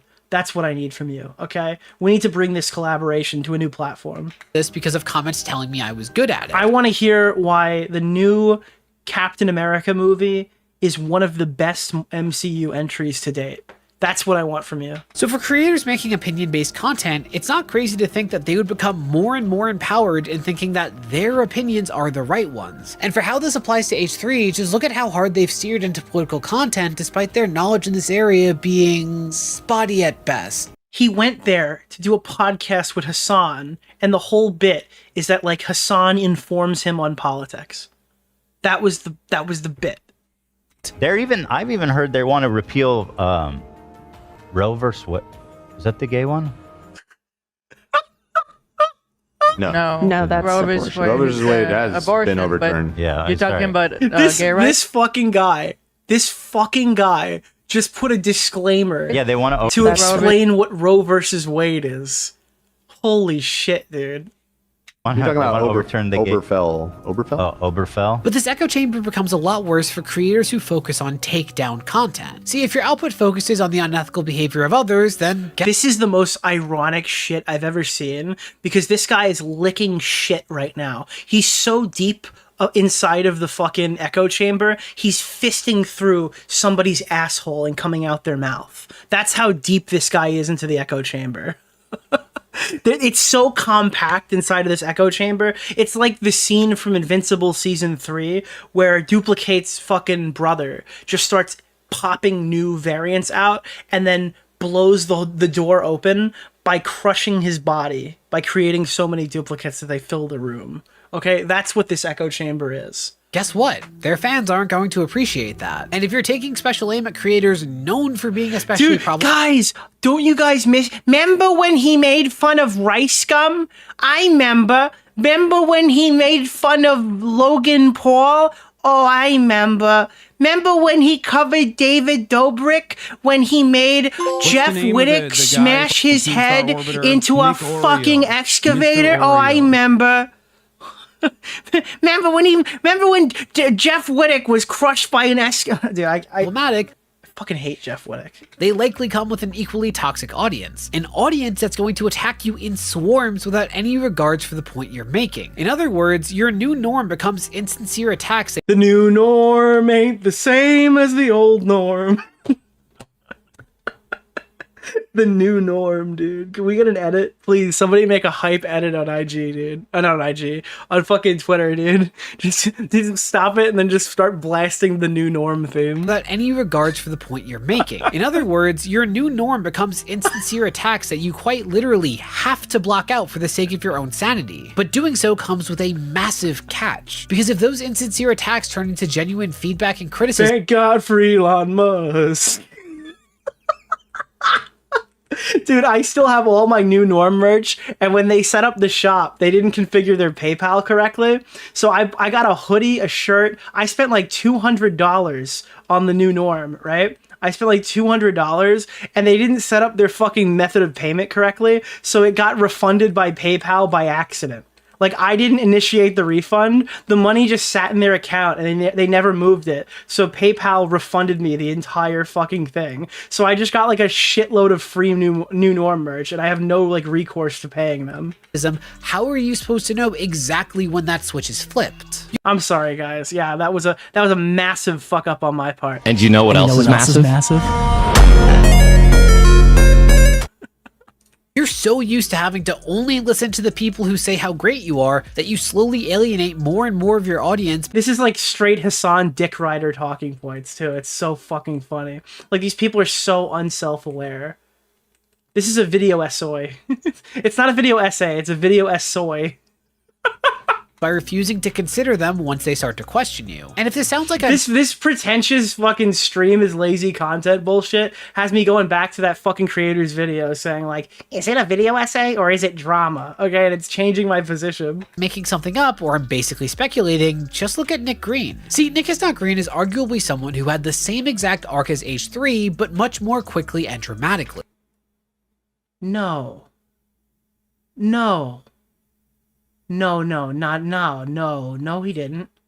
No, he didn't. No, he fucking didn't. What? Where he got his start by making fun of content through a left-wing lens, and this was often focused on content that he personally objected. Wait, how do you think Ethan got started again? That's not... Which era of Ethan are we starting with here? Because that's like mid-Ethan, not early Ethan. But okay. Like content that aimed to put down women. Wait, please tell me why... This guy... Does he have any idea why people hate Nick is Not Green? I'm not saying like you can't bring value to each other. Like, you work together. Like, sometimes a woman is your secretary if you're... Dude, this is like the fucking Super Smash Bros. Trailer of like talking points here. Like, I'm actually... I didn't get this far. I watched like the first 5 minutes. I legitimately don't know where this is going. Working somewhere, or like you're working, whatever. Oh, so you can talk to a woman if she's your personal secretary, but not if she's not paid to be near you. Or creators that were straight up dangerous, like Sneeko. No, Wait. I don't think I have to explain why this is disgusting. Sneeko is harassing a female content creator, telling her that the reason why she's so upset is because she hasn't had sex in a while, and then he proceeds to aggressively simulate a sexual assault on Chad in his live stream in front of thousands of people. So unsurprisingly, Nick became hated by right-wing creators and their fans, which led to him receiving countless misogynistic and racist No way. He has no idea why people hate Nick is Not Green. All right, I might be pause champing. There's a chance that he's going to say, but then he actually did something wrong, right? That's what's coming, surely. Comments on whatever he posted. I am absolutely not a stranger to hate campaigns like this. I have dealt with months of hate following my coverage on stories like Sneeko, where I was harassed endlessly for This is from the fucking saga, right? uplifting the voices of Sure, I don't think it's this. I don't think it's going to be this bad. He's going to explain why. victims who are attacked just like this. But eventually, Nick started to shift his focus to lazier content, even by his own admission. No. You guys know that I make these videos like the same day. Like I wake up and then I make the video and put it out right away. And because the Wait, where's the implication that he didn't do that before? frequency of his output suddenly rose so rapidly, it left even less of an opportunity for him to consider any feedback. I mean, by the time— Wait, does anybody think that him being lazy is the reason why he had a downfall? Is there what? When the audience is responding to one video, he's already moved on to the next, and he eventually admitted that he no longer trusted that his comments represented— No, he's gonna talk about Super Mega. —sincere feedback from his viewers. Listen, I have no gauge of how you feel about me. I know the comments aren't. Oh, apparently he's made multiple Nick is Not Green videos. Okay, so that's— oh, so this is like his personal channel tie-in, like, hey guys, remember the time that I made a good video? Yeah, this is not one of them. Remember the time that we talked about Nick is Not Green and you guys looked at me favorably? A very realistic I understand now. depiction of my actual So audience. he's just shoehorned him in here because it's like, this is like when I reference Bunty King.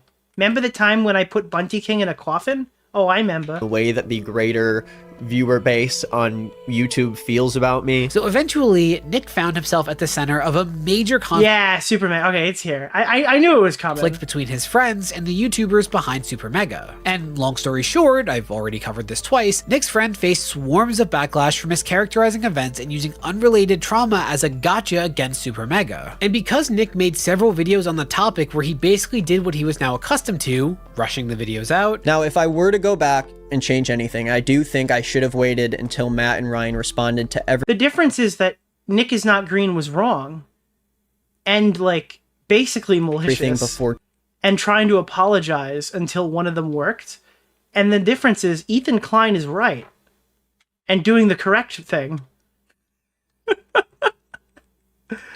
Like, I mean, there's a bunch more differences because they're not exactly one-to-one before that, but like the major different factor here is that Ethan is correct. We're talking about it. If you know my channel, especially at that time— Who is Bunty King? He's an idea. I was posting constantly and I was always trying to be the quickest one to get to a story. Repeating hearsay as fact and callously discussing very sensitive topics, it left a bad taste in the mouth of his viewers. But remember, he was used to having to assume the worst of his critics, so he quite literally quintupled down on his coverage and lost swarms of his audience before— Yeah, he was used to? What kind of weird sweep is that?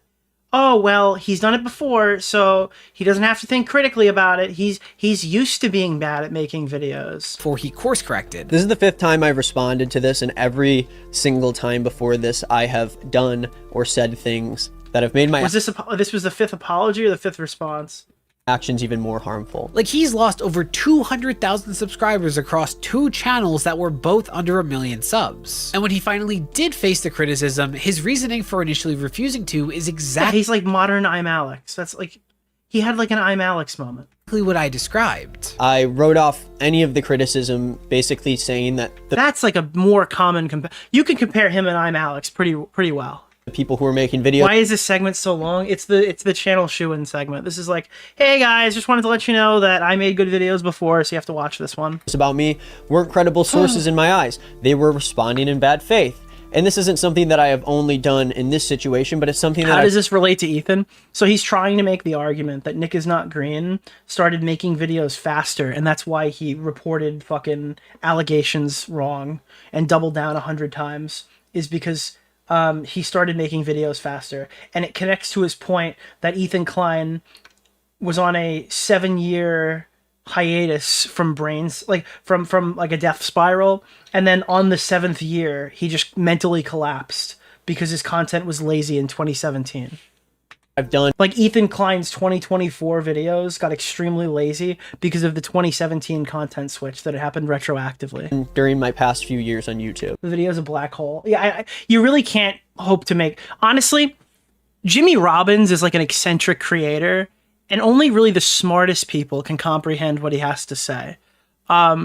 It's kind of like a scientist's YouTube channel, if you know what I'm saying. Like, there's like a very small percentage that can understand the intricate ideas that are placed in videos like this. So I understand if like most of my audience isn't really up there, that could formulate some good thinking thoughts about this.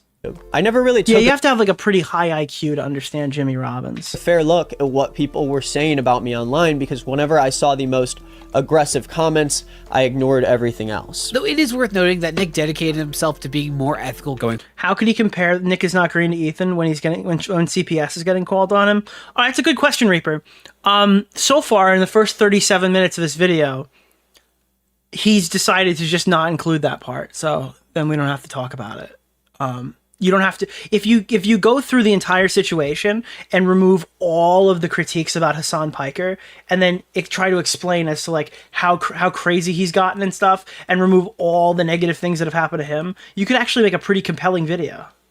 Forward, and has done a complete 180 in terms of both upload content and consistency. And honestly, it's a great change to see. Maybe others should start taking some notes, right? Others who have already put away exponentially more money than Nick and absolutely don't need to be making slop content daily. But unfortunately, dude, there it is, slop content. Dude, he doesn't need to be making live stream channel. He should be making high effort video essay like me.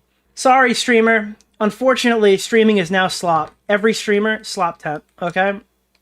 You should be making high IQ videos like mine. Dude, I'm starting to hate video essayists. I've literally gone full circle. I actually fucking hate these people. Holy shit. How fucking conceited are you? Sorry guys, you have to make video essay now. I've decided that your method of content is ungodly slop. Seems like Ethan and Gila are continuing to move in the opposite direction. And the crazy part is I fucking was this guy. I literally was this egotistical video essay freak. They've begun to make it clear that they do not plan on differentiating between the masses that are criticizing them across the various subreddits and the extremists that are making this. I think video essayist should be a slur. People should go, holy fuck, Nick, you really shouldn't use terms like that. That's what I really want. I would, if video essay was a slur and that people kind of side-eyed me when I said it, that would be enough for these people. Dangerous. To describe what I think about them. This is probably the most fucked up thing that these people could do. And it's put me and Elon in the Like, if I don't get an optics check for saying the word video essay, then the point hasn't been proven. Base of just, the gloves are off at this point, and you guys will see the effects of that as we move forward through this. But I make no apology. I will do everything that I can to hold any of these people to justice in any possible way that I can. And that's what's going to happen. That's what's going to be happening. And again, if there's maybe less than 1% of people who are in the Snark because they feel like they're wrongfully banned or whatever the hell it is, you need to understand that what you're a part of is more than just... Dude, I am sorry that I make content that I find more fun, that more people like to watch, that produces more income, that produces fucking more memes, that has like a higher community yield, that has more people getting engaged with the content than before. Like, I sincerely apologize. I'll try to make a video more than twice a year. Something that is claiming to be pro-Palestine. It is literally meant to push people to... Yes. To be honest. And it's not like they're saying mean stuff. Nobody would care if they were just saying mean stuff. Like they're trying to interfere with our lives personally, each and every one of us. Because let's be clear. Like, I'm sorry that I don't put out fucking 50 minutes of content every month, and I post an hour every single day that you can watch on the way to work. Ethan and Gila have always had to deal with their strongest detractors taking things way too far and putting their lives in danger. So you guys know that we've been victim of swatting. That's why we moved to this house. It happened several times. And most recently, this included somebody filing a false report with CPS. No way, bro. That's in the video? That's shameless, dude. I actually thought he wasn't going to include it. Wow. Several times. And most recently, this included somebody... That makes his other arguments so much worse by telling people this happened. Filing a false report with CPS. This morning, we got a visit from Child Protective Services. An anonymous call. You could tell he wrote the other, or ChatGPT wrote the other half of this, like 3/4 of this video, and this was probably thrown in at the last second. Unless this guy makes his videos really fast, in which case that kind of defeats the purpose of the slop stuff. I can't believe he knows about this then. And to them on the 3rd. Well, we should expect a video essayist like himself to have this knowledge, you know what I mean? I mean, it's part of the research process, guys. You tell me right now that a video essayist who puts this much effort into his content would miss something so significant? No way. He's a video essayist. Saying that he doesn't make slop content. He has to know. It's his job to know. they were somebody that works at the house, and they wanted to report us because our kids are crawling around eating dog shit and getting viruses. Hard cut here, please. However, when someone... Yes, dude! Holy shit, I wanted him to hard cut that so bad because it's unhinged to not provide any context to that sentence. Holy shit, dude, I was waiting for it. Fuck me, dude. That's exactly how I would manipulatively edit something. When one of the Snark Reddits tried to celebrate this, the comments were universally panning this within minutes, because most of the content of these forums are criticisms, even if they... Oh god, he's gonna just straight... Dude, he literally looked in the eye of the storm and fucking ran in anyway. He's standing in the eye of the storm and he just fucking drove right into the fucking worst part. Oh my god, dude. This guy saw that the CPS went to his house and then said, I'm gonna defend Snark harder. Wow. Do become a bit obsessive. Now, at one point, H3 pulls up a post on one of the Snark subreddits explaining that CPS reports are anonymous, meaning there is no evidence linking it to Reddit, let alone proof that the forum is encouraging this behavior. Because guys, we have no proof that the forum encourages this behavior, guys. 24 hours later, I can't think of one single thing that, dude, this guy is actually like an insane dishonest actor. Bro, dude, we're gonna have to watch this video a second time. You know this, right? This is gonna be like tomorrow's show again. We're gonna have to come back here and we're gonna watch this through the podcast because I need to see what they say when they see this. This is a new level. This is between, I think we're going to slot this one on the Ethan Klein video essay tier list. Number 1, King of Nothing, worst video I've ever seen. Second video, this one. Third video, Mika's Rhetoric. These guys are on the Mount Rushmore of retarded fucking, like, I don't know. What's a good word? Jesus. I don't even, how do we describe these people? Let me see. Schizophrenic super soldiers. We're gonna go with that. The SS. Yeah, these are the SS targeting Ethan Klein. Schizophrenic super soldiers. Seen, H3 has developed a habit of arriving at a conclusion and acting on it without restraint, despite not having the evidence to back up this confidence, which they also did in response to the post in question by repeatedly saying it was promoting this method of harassment. They're posting that making CPS reports are anonymous. So they're promoting doing it? How is this not breaking the rules?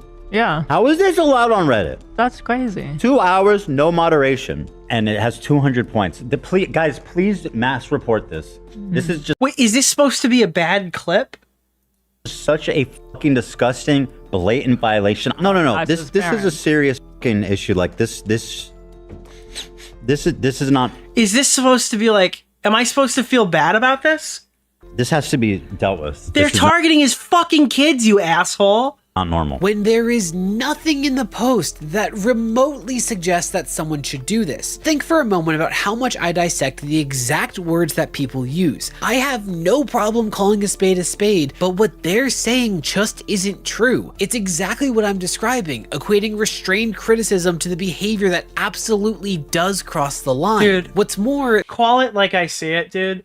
Somebody is gonna make there's gonna be like the Ethan Klein fucking hate video of Ethan Klein hate videos. I just can smell it coming. Like there is gonna be, dude, I can smell it, bro. The water is fine. Something funny is gonna happen.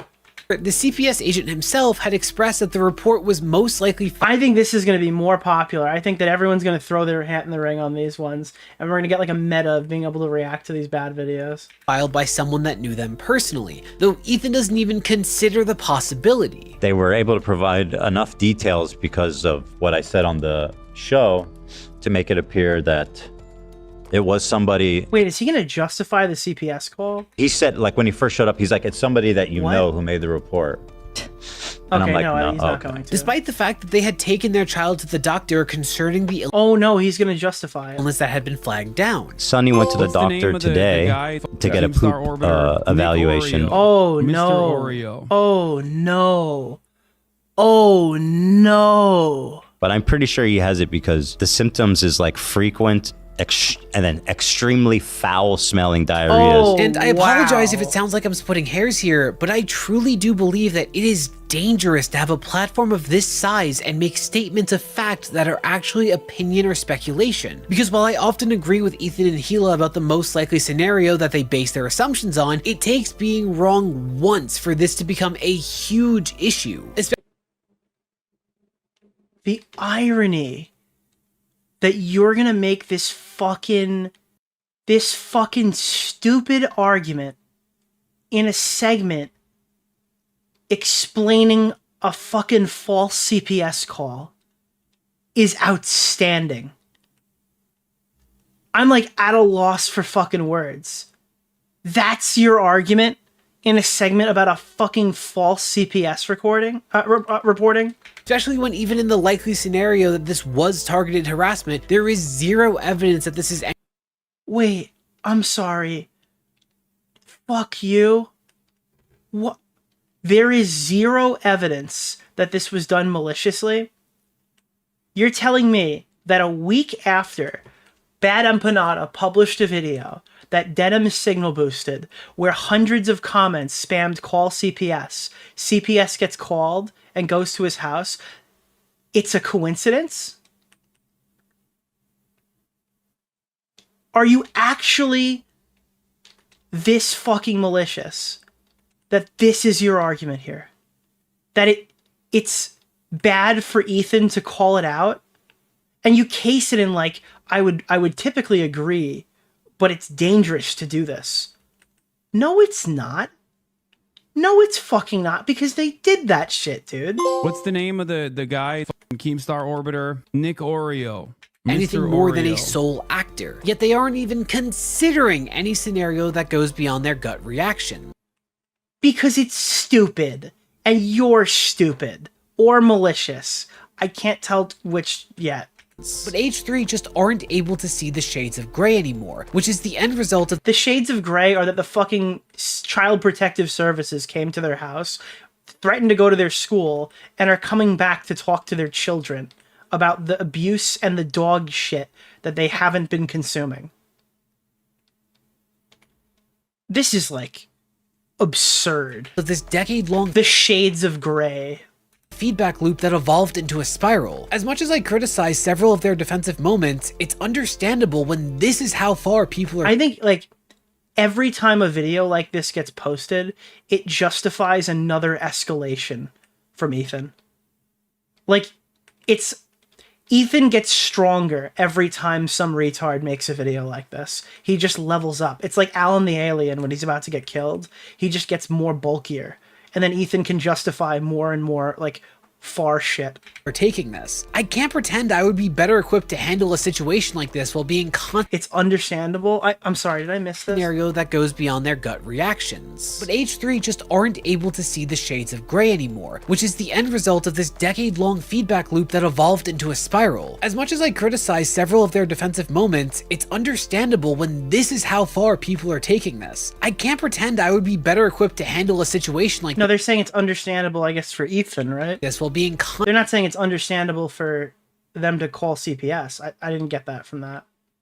Constantly broadcast live. This seems like the exact time for the duo to step back and handle this behind the scenes while gathering. No, it's the time to escalate.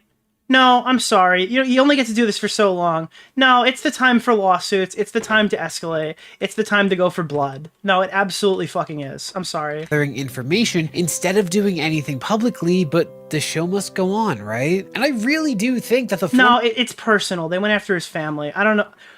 Dude, I don't know if... Do you hate your mother? Do you hate your father? Do you hate your little brothers and sisters? Are you this fucking stupid? No, it's fucking personal, dude. They're committed to. It's wartime, bro. Dude.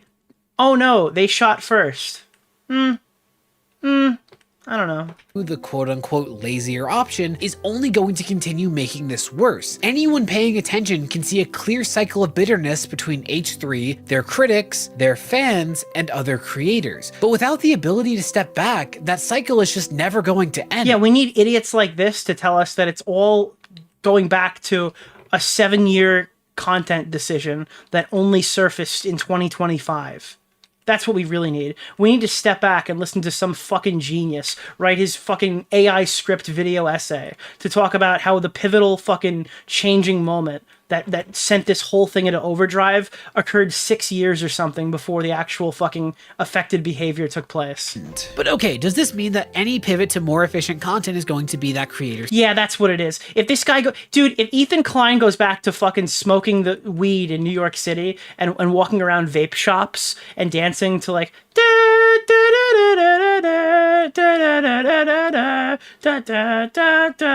okay, dude, if he puts that shit back on, bro, immediately he's gonna love Palestine. Dicks out for Palestine. Hell yeah, dude. 1-state solution, 2-state solution. Who fucking cares, dude? Smoke a joint, pass a doobie, bro. That's what we gotta do. That's what we fucking gotta do, guys. Come on. Downfall. No. Wow, great moves, Ethan. Keep it up. Proud of you. All right. Of course not. He's not even gonna vote Republican next year, dude. Creators have used this pivot to elevate their careers to new heights. Quite notably, this includes Rhett and Link as well as Ryan Higa. See, they all used to be known for scripted videos with one-of-a-kind executions, but an unscripted morning talk show is what landed Rhett and Link on the top. Dude, there's nothing funnier than this guy sitting here playing fucking slop games while making a extremely shit video essay. Like, the best part of the slop videos is that almost every single one of them is terrible. That's why they always end up getting taken down. You should archive this one because I assume this one's not going to survive. Night show. And Ryan Higa stopped uploading to his channel years ago in favor of a pretty successful, but intentionally unexciting Twitch career. In other words, both pivoted from making minutes of scripted content every month to hours upon hours of personality. But Ryan what? Ryan what? Driven content. Yet, when was the last time you've heard of controversy from either of them? And even Shane Dawson had a similar trajectory, yet the vast majority of his controversies are from his past research. Oh man. Okay, dude. Surfacing rather than his newer content. Yeah, dude, Ethan should be a lot more like Shane Dawson. I agree. That's a great point, dude. Wow, great moves. Keep it up. Proud of you. So does this completely unravel? This is such a lobotomized take. Yeah, I literally think this guy is a brain tumor. People told me he made good videos. I think he's brain tuber. He's got a brain. Yeah, dude, he's got a brain tuber right now. it's the YouTube version of brain cancer. He's a brain tuber. Everything that I've said is this trap of lazy content nothing more than my desperate attempt to get a good title for this video? Oh, no. yeah. See, there's a huge difference between the creators who tend to fall for this trap versus the ones that don't, and it's their rise. Almost every creator is going to get caught in that feedback loop of praise from their audience. So like I said, there's a good chance that they'll be more confident in whatever this feedback is aimed at. And hey, dude, that's actually crazy. But there's one problem with your theory. You know that Markiplier guy that you've been fucking gripping his cock and dripping the cum out of the entire time? Doesn't that guy stream? And hasn't that guy streamed for like a decade or more? Wasn't he the one example of a YouTuber who's never been in controversy? Like the gold standard for content creators? Isn't that like a lazy slop tuber? Oh shit. Wait a minute. Oh fuck. Wait, the example for... Oh no, dude. And steer more into it. So in the case of Mythical, Shane, and Ryan, this feedback loop was more based on what they could do. Rhett and Link were praised as entertainers, so they leaned more into being naturally entertaining. Shane and Ryan were praised for being funny and relatable, so their pivot focused... He also, funny enough, fakes his voice. I'm kidding. ...on actually having to try less. But for H3... He's never followed me on Twitter once! The praise that they had received was focused almost entirely on who they were and what they thought. And if there's one thing we've seen in recent years, it's the unearned... He does stream, right? I'm not completely off on that. I don't watch him. Let's see. Because I'll stand corrected if that's not the case. Like in the last... since 2017, has Markiplier streamed more than 10 times? Okay, here. More than 60 times since 2017 has he streamed. confidence one can gain just from enough people placing them on a pedestal. So when you go from viewing YouTube as a grind to passive income, yeah, more than 60, it can be a slippery slope, one that I desperately, I don't know, I just threw a random number out there, hope to protect myself from. So in order to make sure that I can't fall to the traps of lazy, pumped out slop content, I'm gonna, because I don't know, dude, because like I'm a streamer, I stream about 9 to 10 times per month. That would be about 6 months worth of streams for me. If he's done 6 months worth of streams of lazy content, then you'd imagine that he'd be in at least one controversy. That's my justification for it. I'm gonna start developing my following over on Twitter by outputting at least 50 edgy tweets a day. Because I certainly say something stupid at least once a month. So he'd have 6 opportunities if he streamed like similar output to me. Starting right now. What? Everyone's using slurs on Twitter now. What's the worst that could happen? Holy shit, that was the worst video I've ever seen. Okay, and if you really are a Dark Viper fan and you say I've watched too much of your content, I just want to specify, all right, that I saved 1 second for the viewer, okay? So they can go watch it on your channel, all right? And all the comments are positive. This is nuclear, dude. This is actually fucking crazy. We won't forget what... Okay, never mind. Bad post, unsubscribed. Love the video and effort you put in. I hope you aren't reading the comments anymore because it's toxic in here. Oh, God. It was all fucking good before I got here. Holy shit, dude. This video is pretty awful. Reminds me of In Praise of Fuck you guys! You're stealing my arguments! Where is Wanker Gaming? Are you in my chat? Are you watching me? Nothing says high effort like sitting in your room reading a script to Cradles for the 100th time. Before anyone says it, I'm here for Ethan. No, I'm not here from Nick DeOrio. Thanks, asshole. Thanks. Okay. BTW, CPS reports are anonymous, is 100% a call to action. That is so dishonest of you. Holy fuck, dude. Bro, at this point, I think his wife is actually a handler. Holy fuck. Oh, God. Not a great video for facts. This video is terrible and you should quit. True. I'm gonna copy this. I'm gonna plagiarize. There. Bang. Holy shit. This is actually fucking ridiculous. Pretty bad timing to post this. Why? H3 is unwatchable now. Ethan is hateful and uncomfortable. He's unkempt. Oh my God, dude. You could disagree or even dislike Ethan politically, but never go after kids. Suing people that disagree with him? Dude, they sent government agents to his house to take his kids away. This shit's out of control. Markiplier part is a joke. He can't tell or he's lying. Horrible video. Siding with Snark is crazy work. You're the In Praise of Shadows. Maybe other people thought this. Maybe I'm adopting this position. I don't know. Oh, okay, no. If Smaggle's here, this is us. I wonder why H3 went after the Snark subreddit. Ethan's podcast is objectively more complex and requires more effort. You couldn't lead a woman to your bedroom.